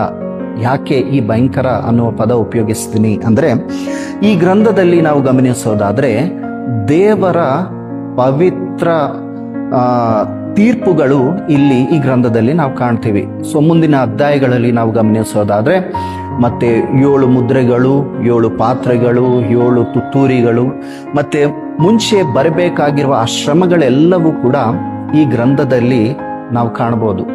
ಮತ್ತೆ ಕೆಲವರು ಹೇಳುವ ಪ್ರಕಾರ ಏನಂದ್ರೆ, ಮತ್ತೆ ನಾವು ಈ ಗ್ರಂಥವನ್ನು ಓದುವಾಗ ನಮಗೆ ಅನೇಕವಾದ ಕೆಟ್ಟ ಕನಸುಗಳು ಬರ್ತವೆ, ಅದಕ್ಕೆ ನಾವು ಓದಲ್ಲ ಅಂತ ಕೆಲವರು ಹೇಳ್ತಾರೆ.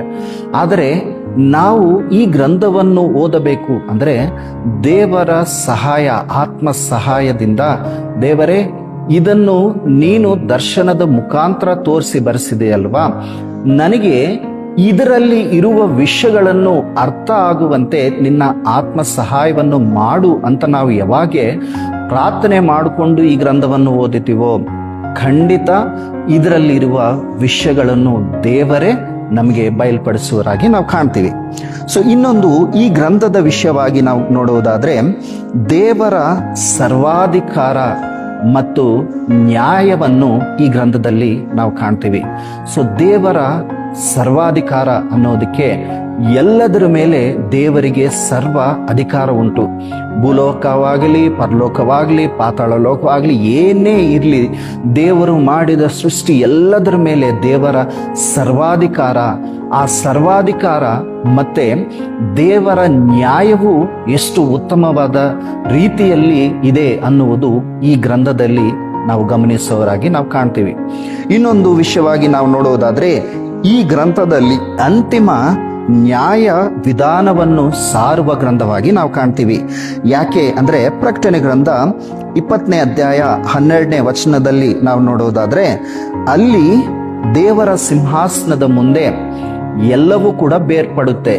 ಎಂಥ ಒಂದು ಯಾರ್ಯಾರು ಮಾಡಿದ ಆ ಕ್ರಿಯೆಗಳು ಎಲ್ಲವೂ, ಆ ಕ್ರಿಯೆಗಳ ಮೂಲಕ ದೇವರ ಒಂದು ನ್ಯಾಯದ ತೀರ್ಪು ಇರುತ್ತೆ ಅನ್ನೋದು ತೋರಿಸುವ ಗ್ರಂಥವಾಗಿ ನಾವು ನೋಡ್ತೀವಿ. ಇನ್ನೊಂದು 5ನೇ ವಿಷಯವಾಗಿ ನಾವು ಗಮನಿಸೋದಾದ್ರೆ, ಈ ಗ್ರಂಥವು ಕಠಿಣವಾದ ಗ್ರಂಥ ಆಗಿ ನಾವು ಕಾಣ್ತೀವಿ. ಯಾಕೆ ಕಠಿಣ ಅಂತ ನಾನು ಹೇಳ್ತಾ ಇದ್ದೀನಿ ಅಂದ್ರೆ, ಈ ಗ್ರಂಥವನ್ನು ಅರ್ಥ ಮಾಡಿಕೊಳ್ಳುವುದು ಅಷ್ಟು ಸುಲಭವಾದ ಮಾತಲ್ಲ. ಯಾಕಂದ್ರೆ ಇದರಲ್ಲಿ ತುಂಬಾ ನಾವು ಗಮನಿಸೋದಾದ್ರೆ ಸಿಂಬಲ್ಸ್ ನಾವು ತುಂಬಾ ನೋಡ್ತೀವಿ, ನಂಬರ್ಸ್ ನಾವು ನೋಡ್ತೀವಿ. ಆಮೇಲೆ ಇದರಲ್ಲಿ ನಡೆದಿರುವ ಎಲ್ಲವೂ ಕೂಡ ಏನಾಗಿದೆ ಅಂದ್ರೆ ನಿಗೂಢತೆಯನ್ನು ನಾವು ಕಾಣ್ತೀವಿ. ಸೊ ಒಂದು ವಿಷಯ ಇದರಲ್ಲಿ ನಾನು ಹೇಳಬೇಕು ಅಂದ್ರೆ, ಮತ್ತೆ ಜಾನ್ ಕ್ಯಾಲ್ವಿನ್ ಅನ್ನುವ ಒಬ್ಬ ಥಿಯಾಲಜಿಯನ್, ಕ್ಯಾಲ್ವಿನಿಸಂ ಅನ್ನುವ ಒಂದು ಅದಕ್ಕೆ ಗ್ರೂಪಿಗೆ ವ್ಯವಸ್ಥಾಪಕ, ಆತನ ವಿಷಯವಾಗಿ ನಾವು ಗಮನಿಸೋದಾದ್ರೆ, ಈ ಒಂದು ಪರಿಶುದ್ಧ ಗ್ರಂಥದಲ್ಲಿ ಎಲ್ಲ ಪುಸ್ತಕಗಳ ಮೇಲೆ ಅವರು ಕಮೆಂಟ್ರಿಗಳನ್ನು ಬರೆದ ಹಾಗೆ ನಾವು ಕಾಣ್ತೀವಿ. ಆದರೆ ಈ ಪ್ರಕಟಣೆ ಗ್ರಂಥದ ವಿಷಯವಾಗಿ ಯಾವುದು ಕೂಡ ಕಮೆಂಟ್ರಿಯನ್ನು ಬರೆದಿಲ್ಲ. ಮತ್ತೆ ಗೂಗಲ್ ನಲ್ಲಿ ಅದು ಸರ್ಚ್ ಮಾಡಿದಾಗ ಅದರಲ್ಲಿ ಒಂದು ರೀಸನ್ ಯಾಕೆ ಬರೆದಿಲ್ಲ ಅನ್ನೋದು ಅದರಲ್ಲಿ ನಾನು ನೋಡಿದಾಗ ಅದರಲ್ಲಿ ಇರೋದೇನು ಅಂದ್ರೆ, it is very difficult to interpret the book of revolution ಅಂತ ಒಂದು ರೀಸನ್ ನಾನು ಅದರಲ್ಲಿ ನೋಡಿದೆ. ಅಂದ್ರೆ ಈ ಪುಸ್ತಕವು ಏನಾಗಿದೆ ಅಂದ್ರೆ, ಯಾರಿಗೆ ಇದು ಬಯಲ್ಪಡುತ್ತೆ ಅಂದ್ರೆ, ಯಾರು ತನ್ನನ್ನು ತಾನು ದೇವರಿಗೆ ಸಂಪೂರ್ಣವಾಗಿ ಆತ್ಮವಶ ಮಾಡ್ಕೊಂತಾರೋ ಅದರಲ್ಲಿ ಇರುವ ವಿಷಯಗಳನ್ನು ದೇವರೇ ನಮಗೆ ಸಹಾಯ ಮಾಡ್ತಾರೆ ಅರ್ಥ ಮಾಡ್ಕೊಳ್ಳೋದಕ್ಕೆ. ಆದರೆ ಮನುಷ್ಯನ ಜ್ಞಾನ, ಮನುಷ್ಯನ ಆಲೋಚನೆಯಿಂದ ಓದುವವರಿಗೆ ಈ ಗ್ರಂಥ ಏನಾಗಲ್ಲ ಅಂದ್ರೆ ಅರ್ಥ ಆಗಲ್ಲ. ಯಾಕಂದ್ರೆ ನಮ್ಮ ಜ್ಞಾನ, ನಮ್ಮ ಆಲೋಚನೆ ಈ ಗ್ರಂಥ ಅರ್ಥ ಮಾಡ್ಕೊಳ್ಳೋದಕ್ಕೆ ಸಾಧ್ಯನೇ ಇಲ್ಲ. ಸೊ ಈ ಗ್ರಂಥ ಏನಾಗಿದೆ ಅಂದ್ರೆ ಕಠಿಣವಾದ ಗ್ರಂಥವಾಗಿ ನಾವು ಕಾಣ್ತೀವಿ. ಸೊ ಪರಿಶುದ್ಧ ಗ್ರಂಥದಲ್ಲಿ ನಾವು ನೋಡುವಾಗ ಗ್ರಂಥ ಅರ್ಥ ಮಾಡ್ಕೊಳ್ಳುವುದಕ್ಕೆ ಅದರಲ್ಲಿ 3 ತರವಾದ ಅರ್ಥಗಳು ನಾವು ನೋಡ್ತೇವೆ. ಒಂದು ವಾಕ್ಯ ಅರ್ಥ, ಅಕ್ಷರ ಅರ್ಥ, ಮೂರನೇದು ಆತ್ಮೀಯ ಅರ್ಥ. ಸೊ ಈ 3 ಕೂಡ ಏನು ಆಗಿದೆ ಅಂದ್ರೆ, ನಾವು ಪರಿಶುದ್ಧ ಗ್ರಂಥವನ್ನು ಯಾವ ರೀತಿಯಲ್ಲಿ ಓದಿತೀವೋ ಆ ರೀತಿಯಾಗಿ ನಮಗೆ ಅದು ಅರ್ಥ ಆಗುತ್ತೆ. ಸೊ ಅಕ್ಷರ ರೀತಿಯಲ್ಲಿ ಓದಿದ್ರೆ ಅಕ್ಷರ ಮಾತ್ರನೇ ನಮ್ಗೆ ಅರ್ಥ ಆಗುತ್ತೆ. ವಾಕ್ಯದ ರೀತಿ ಅಂದ್ರೆ ಕಂಪ್ಲೀಟ್ ಅದರ ಕಾಂಟೆಕ್ಸ್ಟ್ ಎಲ್ಲ ತಗೊಂಡು ನಾವು ಓದಿ ದೇವರ ಸಹಾಯ ಕೇಳಿದ್ರೆ ಅದು ಆ ಮಾತು ಯಾಕೆ ಬರೆಯಲ್ಪಟ್ಟಿದೆ ಅನ್ನುವುದು ದೇವರು ತನ್ನ ಆತ್ಮದಿಂದ ನಮಗೆ ಬೆಳಗಿಸ್ತಾರೆ. ಆತ್ಮೀಯ ಅರ್ಥ ಏನು ಅಂದ್ರೆ, ಅದರಲ್ಲಿ ಇರುವ ಆತ್ಮೀಯ ಅರ್ಥದಿಂದ ನಮ್ಮ ಆತ್ಮಕ್ಕೆ ಬೇಕಾಗಿರುವ ಸಿದ್ಧತೆಯನ್ನು ದೇವರು ತನ್ನ ಆತ್ಮದಿಂದ ಈ ಪರಿಶುದ್ಧ ಗ್ರಂಥದ ಮೂಲಕ ನಮಗೆ ಬೆಳಗಿಸುವರಾಗಿ ಕಾಣ್ತೀವಿ ನಾವು.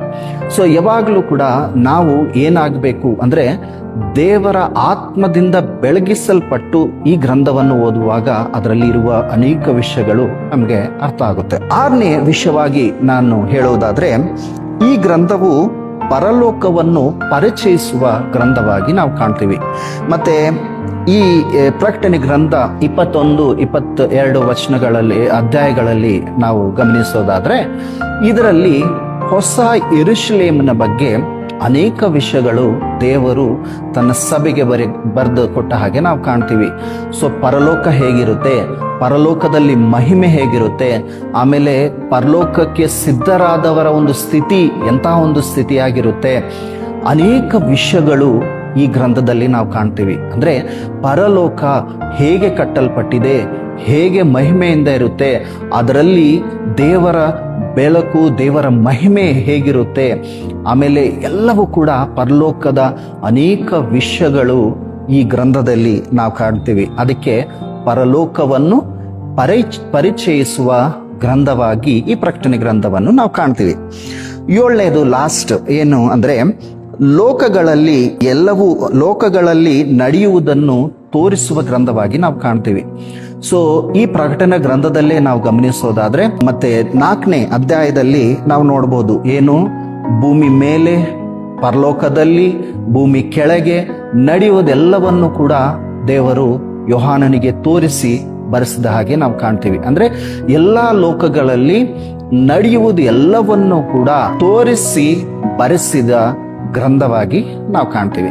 ಸೊ 7 ಪಾಯಿಂಟ್ಸ್ ನಿಮ್ಗೆ ಒಂದೊಂದಾಗಿ ನಾನು ಹೇಳಬೇಕು ಅಂದ್ರೆ, 1ನೇದು ಪ್ರಕಟಿಸಬೇಕಾದ ಗ್ರಂಥ, 2ನೇದು ಪ್ರವಾದನೆಗಳ ಗ್ರಂಥ, 3ನೇದು ದರ್ಶನದ ಗ್ರಂಥ, 4ನೇದು ಭಯಂಕರ ಗ್ರಂಥ, 5ನೇದು ಕಠಿಣವಾದ ಗ್ರಂಥ, 6ನೇದು ಪರಲೋಕವನ್ನು ಪರಿಚಯಿಸುವ ಗ್ರಂಥ, 7ನೇದು ಎಲ್ಲಾ ಲೋಕಗಳಲ್ಲಿ ನಡೆಯುವುದು ತೋರಿಸುವ ಗ್ರಂಥವಾಗಿ ನಾವು ಕಾಣ್ತೀವಿ.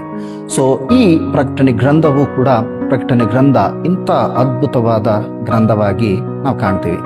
ಸೊ ಈಗ 2ನೇ ಅಂಶ, 7 ವಿಷಯಗಳನ್ನು ನಾವು ಕಲೀಲಿಕ್ಕೆ ನೋಡೋಣ. ಸೊ 1ನೇದು ಪ್ರಕಟಣೆ ಗ್ರಂಥದ ಬಗ್ಗೆ 7 ವಿಷಯಗಳನ್ನು ಹೇಳಿದೆ.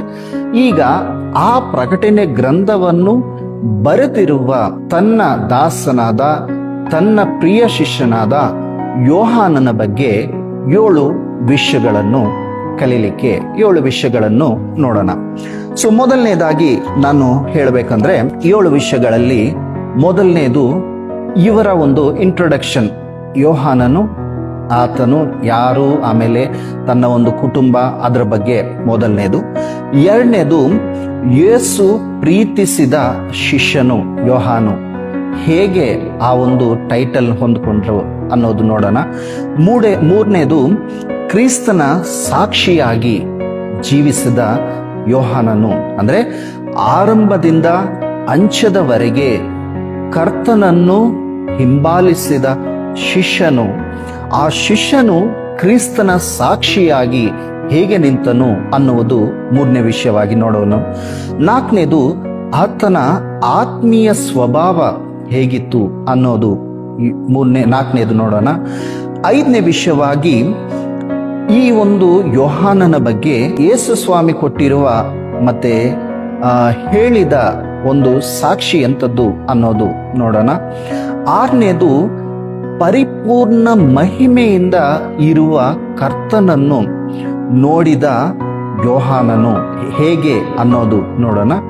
7ನೇದಾಗಿ ದಾಸನಾದ ಯೋಹಾನನ ಕಂಪ್ಲೀಟ್ ಸರೆಂಡರ್, ಅಂದ್ರೆ ತನ್ನ ವಿಧೇಯತೆಯನ್ನು, ಸಂಪೂರ್ಣ ವಿಧೇಯತೆಯನ್ನು ದೇವರ ಉದ್ದೇಶಕ್ಕಾಗಿ ತನ್ನನ್ನು ತಾನು ಸಮರ್ಪಿಸಿಕೊಂಡಿರುವುದನ್ನು ನಾವು ಕಾಣಬಹುದು.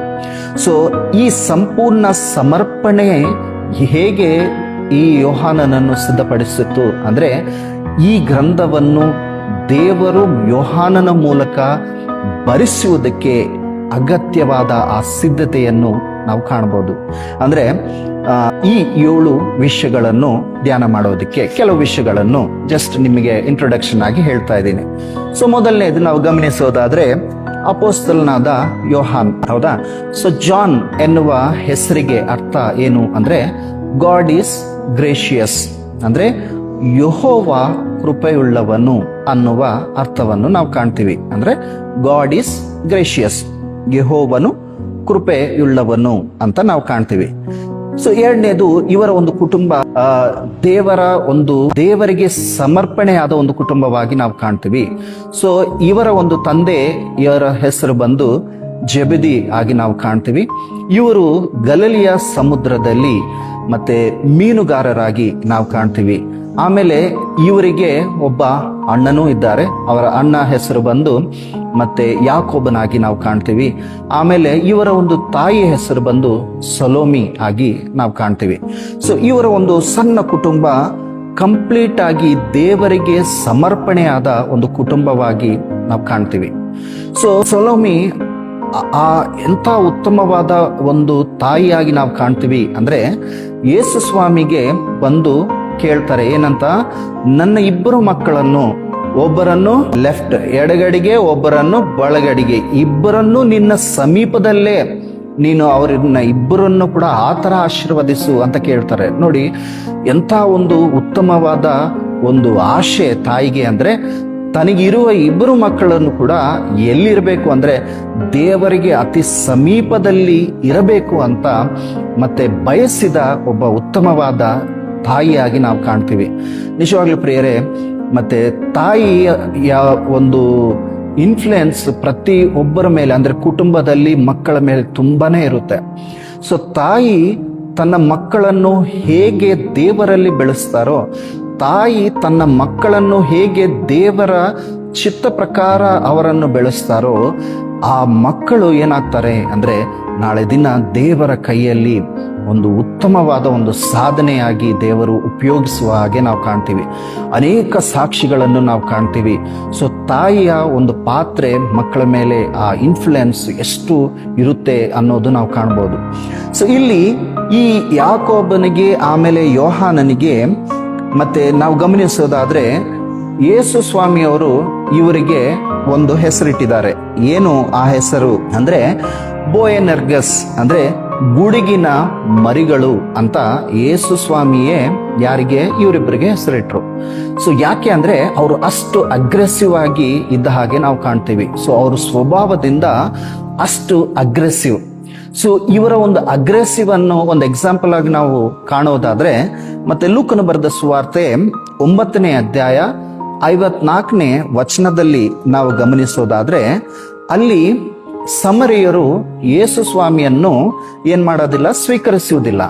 ಅದಕ್ಕೆ ಯೋಹಾನನ್ ಹೇಳ್ತಾನೆ, ಮೇಲೆಯಿಂದ ಅಗ್ನಿಯನ್ನು ಸುರಿಸಿ ಇವ್ರನ್ನೆಲ್ಲ ಕೂಡ ಇವರಿಗೆ ಅಗ್ನಿಯನ್ನು ಸುರಿಸ್ಬಿಡೋಣ ಇವ್ರ ಮೇಲೆ ಅಂತ ಕೇಳ್ತಾರೆ. ಅಂದ್ರೆ ಆತನ ಒಂದು ಅಗ್ರೆಸಿವ್ನೆಸ್ ಹೇಗಿದೆ ಅಂದ್ರೆ ಏನೇ ಇದ್ರೂ ಕೂಡ ಯೇಸು ಸ್ವಾಮಿಯನ್ನು ಇವರೇ ದೇವರ ಒಂದು ಕುಮಾರನು, ಯಾಕೆ ಇವರು ಅಂದ್ರೆ ಆ ಒಂದು ಅಗ್ರೆಸಿವ್ನೆಸ್ ಅಲ್ಲಿ ಕಾಣಬಹುದು. ಇನ್ನೊಂದು ಎಕ್ಸಾಂಪಲ್ ಆಗಿ ನಾವು ಗಮನಿಸೋದಾದ್ರೆ ಮಾರ್ಕನ ಬರೆದ ಸುವಾರ್ತೆ 9ನೇ ಅಧ್ಯಾಯ 38ನೇ ವಚನದಲ್ಲಿ ಕೂಡ ನಾವು ಕಾಣಬಹುದು. ಸೊ ಒಬ್ಬ ವ್ಯಕ್ತಿ ಏನ್ ಮಾಡ್ತಾ ಇದ್ದಾನೆ ಅಂದ್ರೆ ದೆವ್ವಗಳನ್ನು, ಅಂದ್ರೆ ಇವರ ಗುಂಪಿನವನಲ್ಲ ಆದ್ರೆ ಆತನ ದೆವ್ವ ಬಿಡಿಸ್ತಾ ಇದ್ದಾನೆ. ಆತನಿಗೆ ಕೂಡ ಇವ್ರು ಹೋಗಿ ಏನ್ ಮಾಡ್ತಾರೆ ಅಂದ್ರೆ ಅವ್ರಿಗೆ ವಾರ್ನಿಂಗ್ ಕೊಟ್ಟ ಹಾಗೆ ನಾವು ಕಾಣ್ತೀವಿ. ಸೊ ಇವರ ಒಂದು ಸ್ವಭಾವ ಹೇಗಿತ್ತು, ಯೋಹಾನನ ಸ್ವಭಾವ ಹೇಗಿತ್ತು ಅಂದ್ರೆ ಒಂದು ಅಗ್ರೆಸಿವ್ ಸ್ವಭಾವವಿತ್ತು. ಅಂತ ಒಂದು ಸ್ವಭಾವದಿಂದ ಯೇಸು ಸ್ವಾಮಿ ಹೇಗೆ ಆ ಯೋಹಾನನನ್ನು ಬದಲಾಯಿಸಿದ್ರು, ಅವರ ಒಂದು ಸ್ವಭಾವ ಬದಲಾಯಿತು ಅಂದ್ರೆ ತುಂಬಾ ಮೃದುವಾದ ಒಂದು ಸ್ವಭಾವವಾಗಿ ಆ ಯೇಸು ಸ್ವಾಮಿಯನ್ನು ಅಮಿತವಾಗಿ ಪ್ರೀತಿಸುವ ಒಂದು ಒಳ್ಳೆಯ ಸ್ವಭಾವವಾಗಿ ಆತನ ಮಾರ್ಪನ್ನು ನಾವು ಗಮನಿಸಬಹುದು. ಇನ್ನೊಂದು ವಿಷಯವಾಗಿ ನಾವು ಗಮನಿಸೋದಾದ್ರೆ ಈ ಒಂದು ಯೋಹಾನನ ಬಗ್ಗೆ ನಾವು ಗಮನಿಸೋದಾದ್ರೆ ಮತ್ತೇನು ಬರೆದ ಸುವಾರ್ತೆ 4ನೇ ಅಧ್ಯಾಯ 21ನೇ ವಚನದಲ್ಲಿ ನಾವು ಗಮನಿಸೋದಾದ್ರೆ ಯೇಸು ಸ್ವಾಮಿಯ ಪ್ರಥಮ ಶಿಷ್ಯರಲ್ಲಿ ಇವರು ಕೂಡ ಇದ್ದ ಹಾಗೆ ನಾವು ಕಾಣ್ತೀವಿ. ಮೊದಲನೇದು ಪೇತ್ರನು, ಆಮೇಲೆ ಆಂದ್ರೆಯ, ಆಮೇಲೆ ಯಾಕೋಬನು, ಯೋಹಾನನು.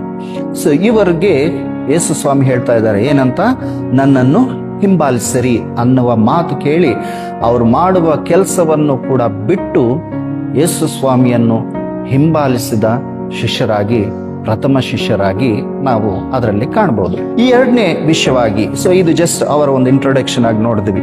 ಎರಡನೇ ವಿಷಯವಾಗಿ ನಾನು ಹೇಳೋದಾದ್ರೆ, ಯೋಹಾನ, ಅಪೊಸ್ತಲನಾದ ಯೋಹಾನನು ಕ್ರಿಸ್ತನ ಸಾಕ್ಷಿಯಾಗಿ, ಎಂತ ಒಂದು ಸಾಕ್ಷಿ ಅಂದ್ರೆ ಆರಂಭದಿಂದ ಅಂತ್ಯದವರೆಗೆ ಯೇಸು ಸ್ವಾಮಿಯ ಸಾಕ್ಷಿಯಾಗಿ ಉತ್ತಮವಾದ ಒಂದು ಸೇವೆಯನ್ನು ಮಾಡಿದ ಒಂದು ಅಪೊಸ್ತಲನಾಗಿ ನಾವು ಕಾಣಬಹುದು. ಸೊ ಇವರ ಬಗ್ಗೆ ನಾವು ಗಮನಿಸೋದಾದ್ರೆ, ಯೇಸು ಸ್ವಾಮಿ ಮಾಡಿದ ಅನೇಕ ಕಾರ್ಯಗಳಲ್ಲಿ ಮತ್ತೆ ಯೋಹಾನನ ಒಂದು ಪ್ರತ್ಯೇಕತೆಯನ್ನೇ ನಾವು ಕಾಣಬಹುದು. ಅಂದ್ರೆ ಕೆಲವು ವಿಷಯಗಳಲ್ಲಿ, ಎಲ್ಲ ಇಂಪಾರ್ಟೆಂಟ್ ಆದ ಈವೆಂಟ್ಸ್ ನಲ್ಲಿ ಯೋಹಾನನು ಇದ್ದ ಹಾಗೆ ನಾವು ಕಾಣ್ತೀವಿ. ಅದರಲ್ಲಿ ಮತ್ತೆ ಪ್ರತ್ಯೇಕತೆ ಏನು ಅಂದ್ರೆ, ಈ ಯೋಹಾನನು ಯೇಸು ಸ್ವಾಮಿಯ ಕೊನೆಯ ಸಿಲುಬೆಗೆ ಹೋಗುವ ಆ ಕಾಲದಲ್ಲಿ, ಅಂದ್ರೆ ಆ ಕೊನೆಯ ಗಳಿಗೆಯಲ್ಲಿ ಯೇಸು ಸ್ವಾಮಿಯ ಹತ್ತಿರದಲ್ಲೇ ಇದ್ದ ಒಬ್ಬ ಶಿಷ್ಯನಾಗಿ ನಾವು ಕಾಣ್ತೀವಿ. ನಾವು ಗಮನಿಸೋದಾದ್ರೆ, ಆ ಒಂದು ಗೆತ್ಸೆಮನೆ, ಆ ಒಂದು ತೋಟದಲ್ಲಿ ಯಾವಾಗ ಈ ಒಂದು ಸೈನಿಕರು ಬಂದ್ರೋ, ಆ ಸೈನಿಕರು ಬರೋ ಕಾಲಕ್ಕೆ ನಾವು ಗಮನಿಸೋದಾದ್ರೆ ಎಲ್ಲ ಶಿಷ್ಯರು ಕೂಡ ಏನಾಗ್ಬಿಟ್ರು, ಚೆದ್ರು ಹೋಗ್ಬಿಟ್ರು. ಆದರೆ ಒಬ್ಬ ಶಿಷ್ಯನು ಆತನ ಕೊನೆಯ ಉಸಿರು ಇರುವವರೆಗೆ ಕೂಡ ಹಿಂಬಾಲಿಸಿ ಇದ್ದ ಶಿಷ್ಯನು ಯಾರು ಅಂದ್ರೆ ಯೋಹಾನನಾಗಿ ನಾವು ಕಾಣ್ತೀವಿ. ಆ ಒಂದು ಸಿಲುಬೆಯ ಮರಣವು, ಆ ಸಿಲುಬೆಗೆ ಮುಂಚೆ ನಡೆದ ಆ ಅವಮಾನವು, ಆ ಶಿಕ್ಷೆಗಳು, ಅವೆಲ್ಲವೂ ಕೂಡ ಕಣ್ಣಾರ ನೋಡಿದ ಒಬ್ಬ ಶಿಷ್ಯನು ಯಾರು ಅಂದ್ರೆ ಯೋಹಾನನಾಗಿ ನಾವು ಕಾಣ್ತೀವಿ. ಅಂದ್ರೆ ಯೇಸು ಸ್ವಾಮಿಯ ಪರಿಪೂರ್ಣವಾದ ಪ್ರೀತಿಯನ್ನು, ಯೇಸು ಸ್ವಾಮಿಯ ಪರಿಪೂರ್ಣವಾದ ತನ್ನ ಒಂದು ವ್ಯಕ್ತಿತ್ವವನ್ನು, ಮನುಷ್ಯ ಕುಮಾರನು ಬಂದಿರುವ ಆ ಒಂದು, ಆತನಿಗೆ ಎಷ್ಟೇ ಹಿಂಸೆ ಕೊಡ್ತಾ ಇದ್ರು ಕೂಡ ಆ ಹಿಂಸೆಯನ್ನು ತಾಳುತ್ತಾನೆ, ದೇವರೇ ಇವರನ್ನು ಕ್ಷಮಿಸು ಅನ್ನುವ ಎಲ್ಲವನ್ನು ಕೂಡ, ಅಂದ್ರೆ ಕೊನೆಯ ಮಾತುಗಳನ್ನು ಕೂಡ ಆ ಸಿಲುಬೆ ಹತ್ರ ಇದ್ದು ಕೇಳಿದ ಒಬ್ಬ ಶಿಷ್ಯನು ಯಾರು ಅಂದ್ರೆ ಈ ಯೋಹಾನನಾಗಿ ನಾವು ಕಾಣ್ತೀವಿ. ಸೊ ಈ ಯೋಹಾನನ್ನು ನಾವು ಗಮನಿಸೋದಾದ್ರೆ, 5ನೇ ಮಾತು ಏನಿರ್ತಾರೆ, ಯೇಸು ಸ್ವಾಮಿ ಅವರು ಹೇಳ್ತಾರೆ ಯಾರಿಗೆ, ಯೋಹಾನನಿಗೆ ಏನಂತ, ಇದು ನಿನ್ನ ತಾಯಿ. ಆಮೇಲೆ ತಾಯಿಯ ಒಂದು ರೆಸ್ಪಾನ್ಸಿಬಿಲಿಟಿ ಯಾರಿಗೆ ಕೊಡ್ತಾರೆ, ಯೋಹಾನನಿಗೆ ಕೊಟ್ಟ ಹಾಗೆ ನಾವು ಕಾಣ್ತೀವಿ. ಸೊ ಸಿಲುಬೆಯ ಹತ್ತಿರ ಇರುವ ಯೋಹಾನನಿಗೆ ದೇವರು ತನ್ನ ಒಂದು ರೆಸ್ಪಾನ್ಸಿಬಿಲಿಟಿಯನ್ನು ಕೊಟ್ಟ ಹಾಗೆ ಕಾಣ್ತೀವಿ. ಸೊ ನಾವು ಸಹಜವಾಗಿ ಈ ಸಿಲುಬೆಯ ಧ್ಯಾನ ದಿನಗಳಲ್ಲಿ ಈ ಮಾತನ್ನು ನಾವು ವಿವರಣೆ ಮಾಡ್ತಾ ನಾವು ಸಹಜವಾಗಿ ನಾವೇನ್ ಹೇಳ್ತೀವಿ ಅಂದ್ರೆ, ಮತ್ತೆ ಶಿಷ್ಯನನ್ನು ಯಾರಿಗೆ ಹೋಲಿಸ್ತೀವಿ, ಮತ್ತೆ ಸಭೆಯ ಪಾಲಕನಿಗೆ ಹೋಲಿಸ್ತೀವಿ, ಮತ್ತೆ ತಾಯಿಯನ್ನು ಸಭೆಗೆ ನಾವು ಹೋಲಿಸ್ತೀವಿ. ಅಂದ್ರೆ ದೇವರು ತನ್ನ ಒಂದು ಸೇವಕನಿಗೆ ಮತ್ತೆ ಸಭೆಯ ಒಂದು ರೆಸ್ಪಾನ್ಸಿಬಿಲಿಟಿಯನ್ನು ಕೊಟ್ಟ ಹಾಗೆ ಅನ್ನುವುದು ನಾವು ವಿವರಣೆಯಲ್ಲಿ ಸಹಜವಾಗಿ ನಾವು ಕಾಣ್ತೀವಿ. ನಿಜವಾಗ್ಲೂ ಪ್ರಿಯರೇ, ಇಲ್ಲಿ ಒಂದು ಗಮನಿಸಬೇಕಾಗಿರುವ ಒಂದು ಅಂಶ ಏನು ಅಂದ್ರೆ, ಯಾವ ಸೇವಕನು ಸಿಲುಬೆಗೆ ಹತ್ತಿರವಾಗಿ ತನ್ನ ಒಂದು ನಡವಳಿಕೆ ಇರುತ್ತೋ, ಸಿಲುಬೆಗೆ ಹತ್ತಿರವಾಗಿ ತನ್ನ ಒಂದು ಏನಂತಾರಂದ್ರೆ ಜೀವನ ಸಹವಾಸವಿರುತ್ತೋ, ಅಂತ ಒಂದು ಸೇವಕನ ಸೇವೆ ಅದ್ಭುತವಾಗಿ ಇರುವುದಾಗಿ ನಾವು ಕಾಣ್ತೀವಿ. ಯಾಕೆ ಅಂದ್ರೆ ಆ ಸಿಲುಬೆಯಲ್ಲಿ ಪರಿಪೂರ್ಣವಾದ ಒಂದು ಪ್ರೀತಿ, ಯೇಸು ಸ್ವಾಮಿಯ ಪರಿಪೂರ್ಣವಾದ ಒಂದು ಪ್ರೀತಿಯನ್ನು ನೋಡಿದ ಶಿಷ್ಯನಾಗಿ ನಾವು ನೋಡ್ತೀವಿ. ಅಂದ್ರೆ ಯೋಹಾನನ ಸ್ವಭಾವ ಏನಾಯ್ತು ಅಂದ್ರೆ, ಇಂಥ ಒಂದು ಶ್ರಮೆಯಲ್ಲಿ ಕೂಡ ಇತರರಿಗೋಸ್ಕರ ಪ್ರಾರ್ಥನೆ ಮಾಡ್ತಾ ಇದ್ದಾರೆ, ಇಂಥ ಒಂದು ಶ್ರಮೆಯಲ್ಲಿ ಕೂಡ ಎಲ್ಲರಿಗೋಸ್ಕರ ಕೂಡ ಇವರ ಒಂದು ರಕ್ತವು ಸುರಿಸ್ತಾ ಇದ್ದಾರೆ. ಅನೇಕವಾದವನ್ನು ಇವನು ನೋಡಿ ಏನಾಯ್ತು ಅಂದ್ರೆ ಆ ಇನ್ಫ್ಲುಯೆನ್ಸ್ ಅನ್ನು ನಾವು ಕಾಣಬಹುದು. ಒಳ್ಳೆಯ ಒಂದು ವಚನ ಇರುತ್ತೆ. ಮತ್ತೆ ಮೊದಲನೇ ಯೋಹಾನ ಪತ್ರಿಕೆ 1ನೇ ಅಧ್ಯಾಯ ಮೊದಲನೇ ವಚನದಲ್ಲಿ ನಾವು ನೋಡ್ತೀವಿ ಎಂತ ಒಂದು ಉತ್ತಮವಾದ ಮಾತು ಇರುತ್ತೆ. ನಾನು ಓದ್ತೀನಿ ನೋಡಿ. ಮೊದಲನೇ ಯೋಹಾನನು ಮೊದಲನೇ ವಚನ ನಾವು ನೋಡುವಾಗ ಅಲ್ಲಿ ನೋಡಿ, ನಾವು ನಿಮಗೆ ಪ್ರಸಿದ್ಧಪಡಿಸುವ ಜೀವವಾಕ್ಯವು ಆದಿಯಿಂದ ಇದ್ದದ್ದು, ನಾವು ಅದನ್ನು ಕಿವಿಯಾರೆ ಕೇಳಿ ಕಣ್ಣಾರೆ ಕಂಡು ಮನಸ್ಸಿಟ್ಟು ನೋಡಿ ಕೈಯಿಂದ ಮುಟ್ಟಿದೆವು. ಆ ಜೀವವು ಪ್ರತ್ಯಕ್ಷವಾಯಿತು, ತಂದೆಯ ಬಳಿಯಲ್ಲಿದ್ದ ನಮಗೆ ಪ್ರತ್ಯಕ್ಷವಾದಂತೆ ಆ ನಿತ್ಯ ಜೀವವನ್ನು ನಾವು ಕಂಡು ಅದನ್ನು ಕುರಿತು ಸಾಕ್ಷಿ ಹೇಳಿ ಅದನ್ನು ನಿಮಗೆ ಪ್ರಸಿದ್ಧಿ ಪಡಿಸುತ್ತೇವೆ. ಎಂತ ಒಳ್ಳೆಯ ಮಾತು ನೋಡಿ. ನಾವು ಯಾವುದನ್ನು ನೋಡಿದ್ವೋ, ಯಾವುದನ್ನು ಕೇಳಿದ್ವೋ, ಯಾವುದನ್ನು ಕೈಯಾರೆ ಮುಟ್ಟಿ ನಾವು ನೋಡಿದೆವೋ ಅದನ್ನೇ ನಾವು ಏನ್ ಮಾಡಿದ್ವಿ, ಪ್ರಸಿದ್ಧಿಗೊಳಿಸಿದ್ವಿ, ಅದನ್ನೇ ನಾವು ಸಾರಿದಿವಿ ಅಂತ ಈ ಒಂದು ಯೋಹಾನನ ಒಳ್ಳೆಯ ಸಾಕ್ಷಿಯಾಗಿ ನಾವು ಕಾಣ್ತೀವಿ. ನಿಜವಾಗ್ಲೂ ಪ್ರಿಯರೇ, ದೇವರ ಸೇವಕರಾಗಿರುವ ನಮಗೆ ಕೂಡ ಏನಿರಬೇಕು ಅಂದ್ರೆ, ನಾವು ಕೂಡ ದೇವರ ಸ್ವರವನ್ನು ಕೇಳುವ ಅಭ್ಯಾಸ ನಾವು ಮಾಡ್ಕೋಬೇಕು. ದೇವರ ಸ್ವರವನ್ನು ಕೇಳುವುದು, ದೇವರನ್ನು ನೋಡುವುದು, ದೇವರಿಂದ ಪಡೆದು ಸಭೆಗೆ ತಿಳಿಸುವ ಆ ಒಂದು ಉತ್ತಮವಾದ ಒಂದು ಏನಂತಾರೆ ಅಂದ್ರೆ ಸಹವಾಸವನ್ನು ನಾವು ಹೊಂದ್ಕೊಂಡಿದ್ದಾಗ ಸಭೆ ಆಮೇಲೆ ಈಗಿನ ಕಾಲದಲ್ಲಿ ಅಂತ್ಯ ದಿನಗಳಲ್ಲಿ ಯಾವುದು ಉತ್ತಮವಾದದ್ದು ಆತ್ಮವೇ ನಮಗೆ ಸಹಾಯ ಮಾಡಿ ಏನ್ ಮಾಡುತ್ತೆ ಅಂದ್ರೆ ಆ ವಿಷಯಗಳನ್ನು ದೇವರು ನಮ್ಮ ಮೂಲಕ ಎಲ್ಲರಿಗೂ ಕೂಡ ತಿಳಿಸೋರಾಗಿ ನಾವು ಕಾಣ್ತೀವಿ. ಈ ಯೋಹಾನನು ಎಂತ ಒಳ್ಳೆ ಮಾತು ಹೇಳ್ತಾ ಇದ್ದಾರೆ ಅಂದ್ರೆ, ನಾನು ಯಾವುದನ್ನು ನೋಡಿದೋ, ಯಾವುದನ್ನು ಕೇಳಿದ್ನೋ ಅದನ್ನೇ ನಾನು ಪ್ರಕಟಿಸಿದೆ, ಅದನ್ನೇ ನಾನು ಪ್ರಸಿದ್ಧಿಗೊಳಿಸಿದೆ. ಸೊ ಈ ಒಂದು ಅಪೋಸ್ತಲನಾದ ಯೋಹಾನನ ಸಾಕ್ಷಿ ಎಂತ ಒಂದು ಸಾಕ್ಷಿ ಅಂದ್ರೆ, ಆರಂಭದಿಂದ ಯೇಸು ಸ್ವಾಮಿಯ ಕೊನೆಯ ಗಳಿಗೆವರೆಗೆ, ಆ ಶಿಲುಬೆಯ ಮರಣದವರೆಗೆ ಆತನು ನೋಡಿದ್ದು, ಆ ಶಿಲುಬೆಯ ಮೇಲೆ ಕೇಳಿದ ಮಾತುಗಳು, ಆತನ ಜೊತೆ ಇದ್ದಾಗ ಇವೆಲ್ಲವೂ ಕೂಡ ಏನಾಯ್ತು ಅಂದ್ರೆ ಸಾಕ್ಷಿಯಾಗಿ ಆತ ಪ್ರಸಿದ್ಧಗೊಳಿಸಿದ ಹಾಗೆ ನಾವು ಕಾಣ್ತೀವಿ. ಇನ್ನೊಂದು ಮೂರನೇ ವಿಷಯವಾಗಿ ನಾವು ಗಮನಿಸೋದಾದ್ರೆ, ನಾನು ನಿಮಗೆ ಹೇಳಿದ ಹಾಗೆ ಮೂರನೇದು, ಈತನು ಕ್ರಿಸ್ತನ ಪರಿಪೂರ್ಣವಾದ ಮಹಿಮೆಯನ್ನು ನೋಡಿದ ಒಬ್ಬ ಶಿಷ್ಯನಾಗಿ ನಾವು ಕಾಣ್ತೀವಿ. ಯಾಕೆ ಈ ಮಾತು ನಾನು ಹೇಳ್ತಾ ಇದ್ದೀನಿ ಅಂದ್ರೆ, ಯೋಹಾನನು ಯೇಸು ಸ್ವಾಮಿಯನ್ನು ಮನುಷ್ಯ ಕುಮಾರನಾಗಿ ನೋಡಿದನು. ತಾನು ಮತ್ತೆ 3.5 ವರ್ಷ ಕಾಲ ಯೇಸು ಸ್ವಾಮಿ ಸೇವೆ ಮಾಡಿದಾಗ ಯೇಸು ಸ್ವಾಮಿ ಜೊತೆನೆ ಇದ್ದು ಅನೇಕವಾದ ಅದ್ಭುತಗಳನ್ನು ನೋಡಿದ್ರು, ಅನೇಕವಾದ ಕಾರ್ಯಗಳು, ಅನೇಕವಾದ ಕೇಳಿ. ಸೊ ಮನುಷ್ಯ ಕುಮಾರನನ್ನು ಅಂದ್ರೆ ಒಬ್ಬ ಪರ್ಸನ್ ಜೊತೆ ಆ ಸಹವಾಸವನ್ನು ನೋಡಿದ ಒಬ್ಬ ಶಿಷ್ಯನಾಗಿ ನಾವು ಕಾಣ್ತೀವಿ. ಎರಡನೇದೇನಂದ್ರೆ, ಮತ್ತೆ ರೂಪಾಂತರಗೊಂಡ ಯೇಸು ಸ್ವಾಮಿಯನ್ನು ನೋಡಿದ ಶಿಷ್ಯನಾಗಿ ನಾವು ಕಾಣ್ತೀವಿ. ಮತ್ತೆ ಏನು ಬರೆದ ಸುವಾರ್ತೆ 17ನೇ ಅಧ್ಯಾಯ 2ನೇ ವಚನದಲ್ಲಿ ನಾವು ಕಾಣ್ತೀವಿ. ಸೊ ಯೇಸು ಸ್ವಾಮಿ ತನ್ನ ಕೆಲವು ಶಿಷ್ಯರು ಅಂದ್ರೆ 3 ಶಿಷ್ಯರನ್ನು ಆ ಒಂದು ಬೆಟ್ಟದ ಮೇಲೆ ಕರ್ಕೊಂಡು ಹೋಗಿ ಅವರ ಮುಂದೆ ಏನಾದ್ರು ಅಂದ್ರೆ ರೂಪಾಂತರಗೊಂಡ ಹಾಗೆ ನಾವು ಕಾಣ್ತೀವಿ. ಸೊ ಆ ರೂಪಾಂತರವನ್ನು, ಯೇಸು ಸ್ವಾಮಿ ರೂಪಾಂತರವನ್ನು ನೋಡಿದ ಒಬ್ಬ ಶಿಷ್ಯನಾಗಿ ಯೋಹಾನನನ್ನಾಗಿ ನಾವು ಕಾಣ್ಬೋದು. ಮೂರನೇದು, ಪುನರುತ್ಥಾನವಾದ ಕ್ರಿಸ್ತನನ್ನು ನೋಡಿದ ಶಿಷ್ಯನಾಗಿ ನಾವು ನೋಡ್ತೀವಿ. ಯೋಹಾನು ಬರೆದ ಸುವಾರ್ತೆ 20ನೇ ಅಧ್ಯಾಯ 26ರಿಂದ 29 ವಚನಗಳಲ್ಲಿ ನಾವು ಗಮನಿಸೋದಾದ್ರೆ, ಮತ್ತೆ ಪುನರುತ್ಥಾನವಾದ ಯೇಸು ಸ್ವಾಮಿಯನ್ನು ನೋಡಿದ ಶಿಷ್ಯರಲ್ಲಿ ಯೋಹಾನನು ಕೂಡ ಒಬ್ಬ ಶಿಷ್ಯನಾಗಿ ನಾವು ಕಾಣ್ತೀವಿ. 4ನೇದು, ಆರೋಹಣವಾದ ಅಂದ್ರೆ ಅಸೆನ್ಷನ್ ಇಲ್ಲ ಏರ್ಸಲ್ಪಟ್ಟ ಯೇಸು ಸ್ವಾಮಿಯನ್ನು ನೋಡಿದ ಶಿಷ್ಯನಾಗಿ ನಾವು ಕಾಣ್ತೀವಿ. ಮತ್ತೆ ಅಪೊಸ್ತಲರ ಕೃತ್ಯಗಳು 1ನೇ ಅಧ್ಯಾಯ 9ನೇ ವಚನದಲ್ಲಿ ನಾವು ಗಮನಿಸಬಹುದು.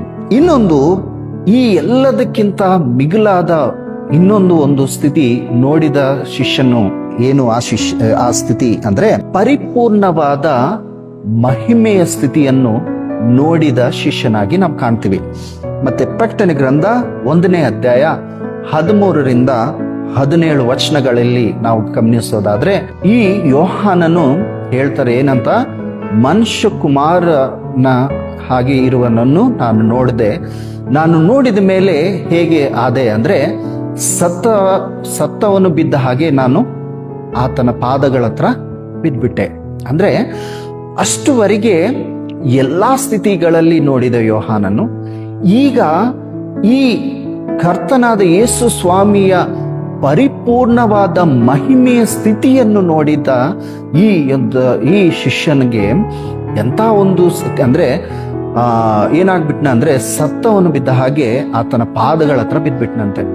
ಸೊ ಈ ಶಿಷ್ಯನ ಒಂದು ಪ್ರತ್ಯೇಕತೆ ಏನು ಅಂದ್ರೆ ಸಿಲುಬೆಯ ಆ ಮರಣದಲ್ಲಿ ಕೂಡ ನೋಡಿದ ಶಿಷ್ಯನು ಪರಿಪೂರ್ಣವಾದ ಮಹಿಮೆಯಲ್ಲಿ ನೋಡಿದ ಶಿಷ್ಯನಾಗಿ ಒಬ್ಬ ಶಿಷ್ಯನಾಗಿ ನಾವು ಕಾಣಬಹುದು. ಸೊ ನೋಡಿ ಎಂತ ಉತ್ತಮವಾದ ಒಂದು ಸಹವಾಸ ಯೋಹಾನನಿಗೆ ಇದ್ದ ಹಾಗೆ ನಾವು ಕಾಣ್ತೀವಿ. 4ನೇದು ನಾವು ನೋಡುವುದಾದ್ರೆ ಯೇಸು ಪ್ರೀತಿಸಿದ ಶಿಷ್ಯನು. ಸೊ ಇದು ಒಂದು ಯೋಹಾನ ಬರೆದ ಸುವಾರ್ತೆ 13ನೇ ಅಧ್ಯಾಯ 23ನೇ ವಚನದಲ್ಲಿ ನಾವು ಗಮನಿಸೋದಾದ್ರೆ ಯೇಸು ಸ್ವಾಮಿ ಮತ್ತೆ ಆ ಒಂದು ಮೇಜಿನ ಹತ್ರ ಶಿಷ್ಯರೆಲ್ಲ ಕೂಡ ಕೂಡಿದಾಗ ಮತ್ತೆ ಈ ಯೇಸು ಸ್ವಾಮಿಗೆ ಈ ಒಂದು ಯೋಹಾನನು ಎಂತ ಕ್ಲೋಸ್ ಅಂದ್ರೆ ಆತನ ಒಂದು ಸಹವಾಸ ಹೇಗಿತ್ತು ಅಂದ್ರೆ ಆತನ ಹೃದಯದ ಮೇಲೆ ಆನಿಕೊಂಡಿರುವ ಅಷ್ಟು ಸಹವಾಸ ಇತ್ತು.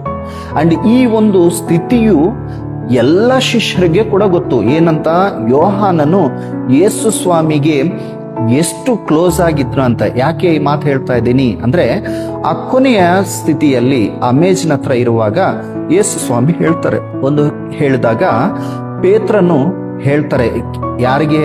ಯೋಹಾನನಿಗೆ ಹೇಳ್ತಾರೆ, ನೀನು ಕೇಳು ಯಾರ ಬಗ್ಗೆ ಅದು ಅಂತ.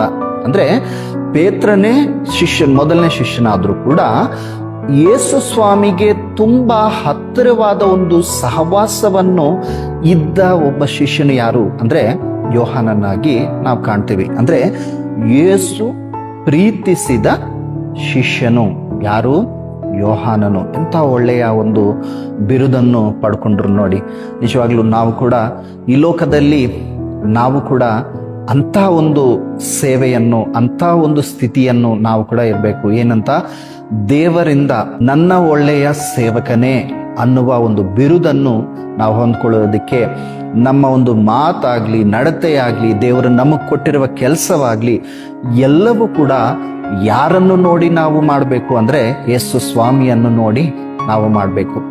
ನಮಗೆ ಒಂದು ಮನಸ್ಸಿನಲ್ಲಿ ಇರಬೇಕಾಗಿರೋದೇನೆಂದ್ರೆ ಈ ಲೋಕದಲ್ಲಿ ಎಷ್ಟೇ ಜನ ಈಗಿನ ಈ ಸಮಯಕ್ಕೆ ತಕ್ಕಾಗೆ ನಮ್ಮನ್ನು ಒಳ್ಳೆಯವರು ಹೇಳ್ಬೋದು, ನಾಳೆ ದಿನ ಮತ್ತೆ ನಮ್ಮನ್ನೇ ಕೆಟ್ಟವರು ಹೇಳ್ಬೋದು, ಏನೇನು ನಡಿಬೋದು.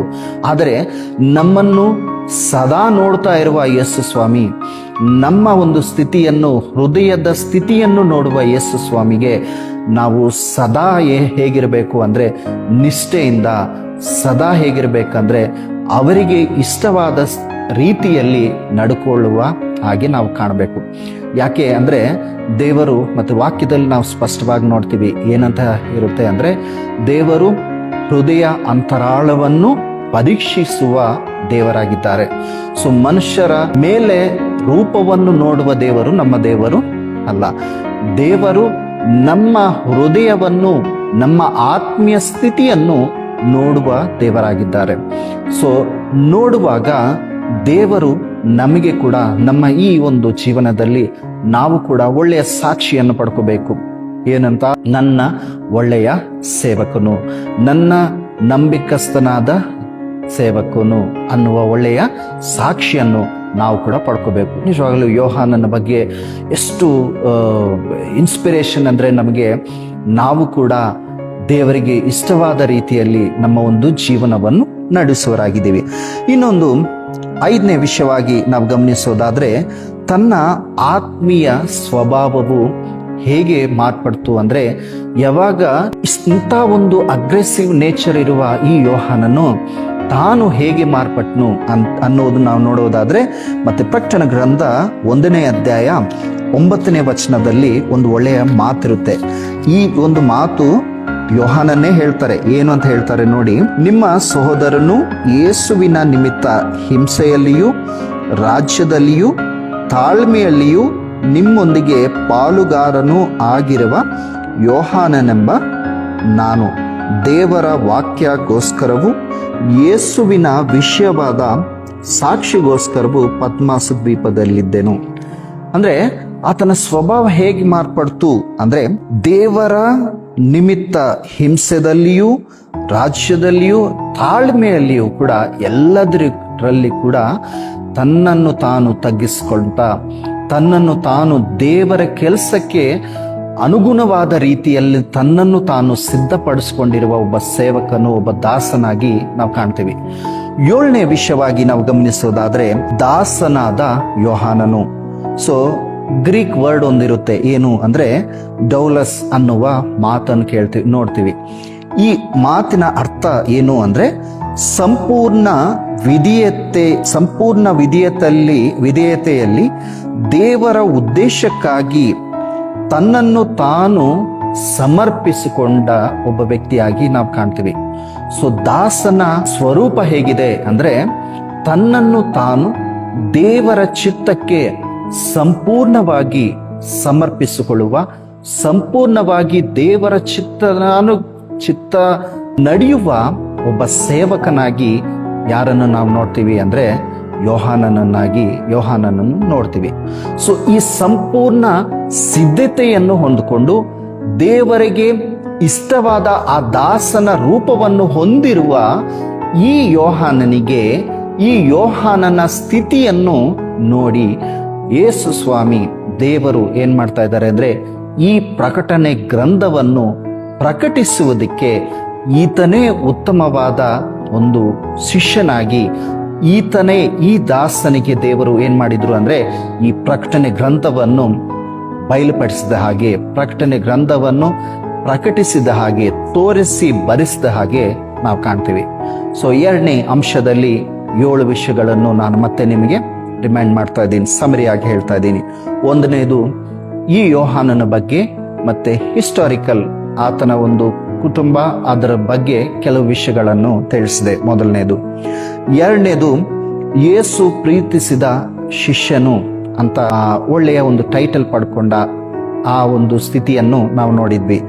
3ನೇದು ಕ್ರಿಸ್ತನ ಸಾಕ್ಷಿಯಾಗಿ, ಅಂದ್ರೆ ಆರಂಭದಿಂದ ಅಂತ್ಯದವರೆಗೆ ತನ್ನ ಒಂದು ನಡತೆ, ತನ್ನ ಒಂದು ಸಾಕ್ಷಿ ಹೇಗೆ ಇದ್ರು ಅನ್ನುವುದು 3ನೇ ವಿಷಯವನ್ನು ನಾವು ನೋಡಿದ್ವಿ. 4ನೇದು ತನ್ನ ಆತ್ಮೀಯ ಸ್ವಭಾವವನ್ನು ನಾವು ನೋಡಿದ್ವಿ. 5ನೇದು ಮತ್ತೆ ದೇವರು ಯೇಸು ಸ್ವಾಮಿ ಮತ್ತೆ ಈ ಯೋಹಾನನ ಬಗ್ಗೆ ಹೇಳಿದ ಒಂದು ಸಾಕ್ಷಿಯನ್ನು ನೋಡಿದ್ವಿ. 6ನೇದು ಪರಿಪೂರ್ಣ ಮಹಿಮೆಯಿಂದ ಇರುವ ಯೇಸು ಸ್ವಾಮಿಯನ್ನು ನೋಡಿದ ಶಿಷ್ಯ, ಅಂದ್ರೆ ಯೇಸು ಸ್ವಾಮಿಯನ್ನು ಮತ್ತೆ ಒಂದು ರೂಪಾಂತರಗೊಂಡಿದ್ದನ್ನು ನೋಡಿದ್ರು, ಪುನರುತ್ಥಾನವಾದದ್ದನ್ನು ನೋಡಿದ್ರು, ಆರೋಹಣವಾದದ್ದನ್ನು ನೋಡಿದ್ರು, ಆ ಶಿಲುಬೆಯ ಮೇಲೆ ಕೊನೆ ಕ್ಷಣಗಳಲ್ಲಿ ನೋಡಿದ್ರು, ಈಗ ಪರಿಪೂರ್ಣವಾದ ಮಹಿಮೆಯಲ್ಲಿ ನೋಡಿದ ಸ್ಥಿತಿಯನ್ನು ನಾವು ಕಾಣ್ತೀವಿ. 7ನೇದು ದಾಸನಾದ ಯೋಹಾನನು, ಅಂದ್ರೆ ದೇವರ ಕೆಲಸಕ್ಕೋಸ್ಕರ, ದೇವರ ಉದ್ದೇಶಕ್ಕೋಸ್ಕರ ಸಂಪೂರ್ಣವಾಗಿ ತನ್ನನ್ನು ತಾನು ಸಮರ್ಪಿಸಿಕೊಂಡಿರುವ ಯೋಹಾನನನ್ನು ನಾವು ನೋಡಿದ್ವಿ. ಸೊ ತನ್ನನ್ನು ತಾನು ಸಂಪೂರ್ಣವಾಗಿ ಸಮರ್ಪಿಸಿಕೊಂಡಿರುವ ಈ ಯೋಹಾನನಿಗೆ ಯೇಸು ಸ್ವಾಮಿ ತಾನು ಏನ್ ಮಾಡ್ತಾ ಇದ್ದಾನೆ ಅಂದ್ರೆ ಪ್ರಕಟಣೆಯನ್ನು ಮಾಡಿದ ಹಾಗೆ ಕಾಣ್ತೀವಿ. ಯೇಸು ಸ್ವಾಮಿ ಮತ್ತೆ ನಡಿಬೇಕಾಗಿರುವ ಎಲ್ಲವನ್ನು ಕೂಡ ದೇವರು ತೋರಿಸಿ ಬರೆಸಿರುವ ಗ್ರಂಥವು ಏನಾಗಿದೆ ಅಂದ್ರೆ ಈ ಪ್ರಕಟಣೆ ಗ್ರಂಥವಾಗಿ ನಾವು ಕಾಣ್ತೀವಿ. ಸೊ ಮತ್ತೆ ಸಮಯವು ಮುಗ್ತಾ ಬರ್ತಾ ಇದೆ. ಸೊ ನೆಕ್ಸ್ಟ್ ಸೆಷನ್ ನಲ್ಲಿ 1ನೇ ಅಧ್ಯಾಯ, ಪ್ರಕಟಣೆ ಗ್ರಂಥದಲ್ಲಿ 1ನೇ ಅಧ್ಯಾಯದಿಂದ ಒಂದೊಂದು ಅಂಶಗಳನ್ನು ನಾವು ಧ್ಯಾನ ಮಾಡ್ಕೊಳ್ತಾ ಹೋಗೋಣ. ಸೊ 1ನೇ ಅಧ್ಯಾಯದ ಅಂಶಗಳು ಮತ್ತೆ ನೆಕ್ಸ್ಟ್ ಸೆಷನ್ ನಲ್ಲಿ, ನೆಕ್ಸ್ಟ್ ಇದರಲ್ಲಿ ನಾವು ಕಲೀಲಿಕ್ಕೆ ಪ್ರಯತ್ನ ಮಾಡೋಣ. ಸೊ ಈಗ ನಾನು ಮುಗಿಸ್ತಾ ಇದ್ದೀನಿ. ಸೊ ಈ ದಿನ ನಾವು ಕಲ್ತಿರೋದು 1ನೇದು ಪ್ರಕಟಣೆ ಗ್ರಂಥದ ವಿಶೇಷತೆ 7 ವಿಷಯಗಳನ್ನು ನಾನು ನಿಮಗೆ ತಿಳಿಸಿದೆ. ಎರಡನೇದು, ಈ ಪ್ರಕಟಣೆ ಗ್ರಂಥವನ್ನು ಬರೆದ ಅಪೋಸ್ತಲನಾದ ಯೋಹಾನನ ಬಗ್ಗೆ 7 ಪ್ರತ್ಯೇಕವಾದ ವಿಷಯಗಳನ್ನು ನಾನು ನಿಮಗೆ ತಿಳಿಸಿದೆ. ಮೂರನೇದು, ದೇವರ ಚಿತ್ತವಾದರೆ ಮತ್ತೆ ನೆಕ್ಸ್ಟ್ ಸೆಷನ್ ನಲ್ಲಿ ಫಸ್ಟ್ ಚಾಪ್ಟರ್, ಈ ಪ್ರಕಟಣೆ ಗ್ರಂಥದ ಮೊದಲನೇ ಅಧ್ಯಾಯದಲ್ಲಿ ಇರುವ 7 ಅಂಶಗಳನ್ನು ನಾವು ಧ್ಯಾನ ಮಾಡೋಣ. ಯಾಕಂದ್ರೆ ಈ ಮೊದಲನೇ ಅಧ್ಯಾಯ ಏನಾಗಿದೆ ಅಂದ್ರೆ ಮುಖದ್ವಾರವಾಗಿದೆ, ಅಂದ್ರೆ ಒಂದು ಇಂಡೆಕ್ಸ್ ಆಗಿ ನಾವು ಕಾಣ್ತೀವಿ. ಈ ಮೊದಲನೇ ಅಧ್ಯಾಯವನ್ನು ನಾವು ಸ್ಪಷ್ಟವಾಗಿ ಅರ್ಥ ಮಾಡಿಕೊಂಡ್ರೆ ಮಿಕ್ಕಿದ್ದ ಅಧ್ಯಾಯಗಳಿಗೆ ನಮಗೆ ತುಂಬಾ ಏನಾಗುತ್ತೆ ಅಂದ್ರೆ ಸಹಾಯವಾಗುತ್ತೆ. ಸೊ ನಾನು ನಿಮಗೆ ಕೋರ್ತಾ ಇರುವುದು 2 ವಿಷಯಗಳು. ಒಂದು ಏನಂದ್ರೆ ಈ ಪ್ರಕಟಣೆ ಗ್ರಂಥ ಮತ್ತೆ ನೆಕ್ಸ್ಟ್ ಸೆಷನ್ ನಾವು ಸ್ಟಾರ್ಟ್ ಮಾಡೋಕ್ ಮುಂಚೆ ಮೊದಲನೇ ಅಧ್ಯಾಯವನ್ನು ದಯವಿಟ್ಟು ಎಲ್ಲರೂ ಕೂಡ ಓದಬೇಕಂತ ನಿಮ್ಗೆಲ್ಲ ಕೂಡ ಕೇಳ್ತಾ ಇದ್ದೀನಿ. ಎರಡನೇ ವಿಷಯ ಏನು ಅಂದ್ರೆ, ನಿಮಗೆ ಇದರಲ್ಲಿ ಏನಾದರೂ ಡೌಟ್ಸ್ ಇದ್ರು, ಇಲ್ಲ ಏನಾದರೂ ಅರ್ಥ ಆಗಿಲ್ಲ, ಇಲ್ಲ ಏನಾದರೂ ನಿಮಗೆ ಅನಿಸಿಕೆಗಳಿದ್ರೆ ದಯವಿಟ್ಟು ಆ ಒಂದು ಕಮೆಂಟ್ ನಲ್ಲಿ ನೀವು ಬರಿಬೇಕಂತ ನಾನು ಕೋರ್ತಾ ಇದ್ದೀನಿ. ಮೂರನೇದು, ಮತ್ತೆ ಈ ಪ್ರಕಟಣೆ ಗ್ರಂಥ ದೇವರ ಚಿತ್ತವಾದ್ರೆ ಎಲ್ಲ ಅಧ್ಯಾಯಗಳು ಎಲ್ಲವೂ ಕೂಡ ಪರಿಪೂರ್ಣವಾಗಿ ನಾವು ಧ್ಯಾನ ಮಾಡುವುದಕ್ಕೆ ಯಾವ ಒಂದು ಅಡಚಣೆಗಳು ಯಾವುದು ಬರದೆ ದೇವರು ನಿಮ್ಮನ್ನು ನನ್ನನ್ನು ದೇವರು ತನ್ನ ಆತ್ಮವಶನಾಗಿ ಮಾಡಿಕೊಂಡು ಮತ್ತೆ ಆತ್ಮ ಸಹಾಯದಿಂದ ತನ್ನ ಆತ್ಮದಿಂದ ಬೆಳಗಿಸಿ ನಮ್ಮಿಬ್ಬರನ್ನು ದೇವರು ಇದರಲ್ಲಿ ಇರುವ ಅನೇಕವಾದ ವಿಷಯಗಳನ್ನು ಈ ಅಂತ್ಯ ದಿನಗಳಲ್ಲಿ ನಮಗೆ ಯಾವುದು ಅಗತ್ಯವಿದೆಯೋ ಅವೆಲ್ಲವೂ ಕೂಡ ದೇವರು ದಯಪಾಲಿಸಿ ತನ್ನ ಬರವಣಿಗೆಗೆ ನಮ್ಮನ್ನೆಲ್ಲರನ್ನೂ ಕೂಡ ದೇವರು ಸಿದ್ಧ ಮಾಡಲಿ. ಆಮೆನ್. ಸೊ ಈ ಒಂದು ವಾಕ್ಯ ನಿಮ್ಮ ಜೊತೆ ಹಂಚಿಕೊಳ್ಳೋದಕ್ಕೆ ಕೃಪೆ ತೋರಿಸಿರುವ ದೇವರಿಗೆ ನನ್ನ ಒಂದು ವಂದನೆಗಳನ್ನು ಸಲ್ಲಿಸ್ತಾ ಇದ್ದೀನಿ. ಮತ್ತೆ ಈ ರೀತಿಯಾಗಿ ನಿಮ್ಮ ಜೊತೆ ಈ ಫೇಸ್ಬುಕ್ ಮುಖಾಂತರ ಲೈವ್ನಲ್ಲಿ ಮತ್ತೆ ಮಾತಾಡುವುದಕ್ಕೆ ಮತ್ತೆ ಬ್ರದರ್ ಡ್ಯಾನಿಯಲ್ ಅವರು ಮತ್ತೆ ಈ ಅರೇಂಜ್ಮೆಂಟ್ಸ್ ಮಾಡಿದ್ದಕ್ಕೋಸ್ಕರ ಅವ್ರಿಗೂ ಕೂಡ ನನ್ನ ಒಂದು ಕೃತಜ್ಞತೆಗಳನ್ನು ನಾನು ಸಲ್ಲಿಸ್ತಾ ಇದ್ದೀನಿ. ಎಲ್ಲರಿಗೂ ವಂದನೆಗಳು. ಮರನಾಥ.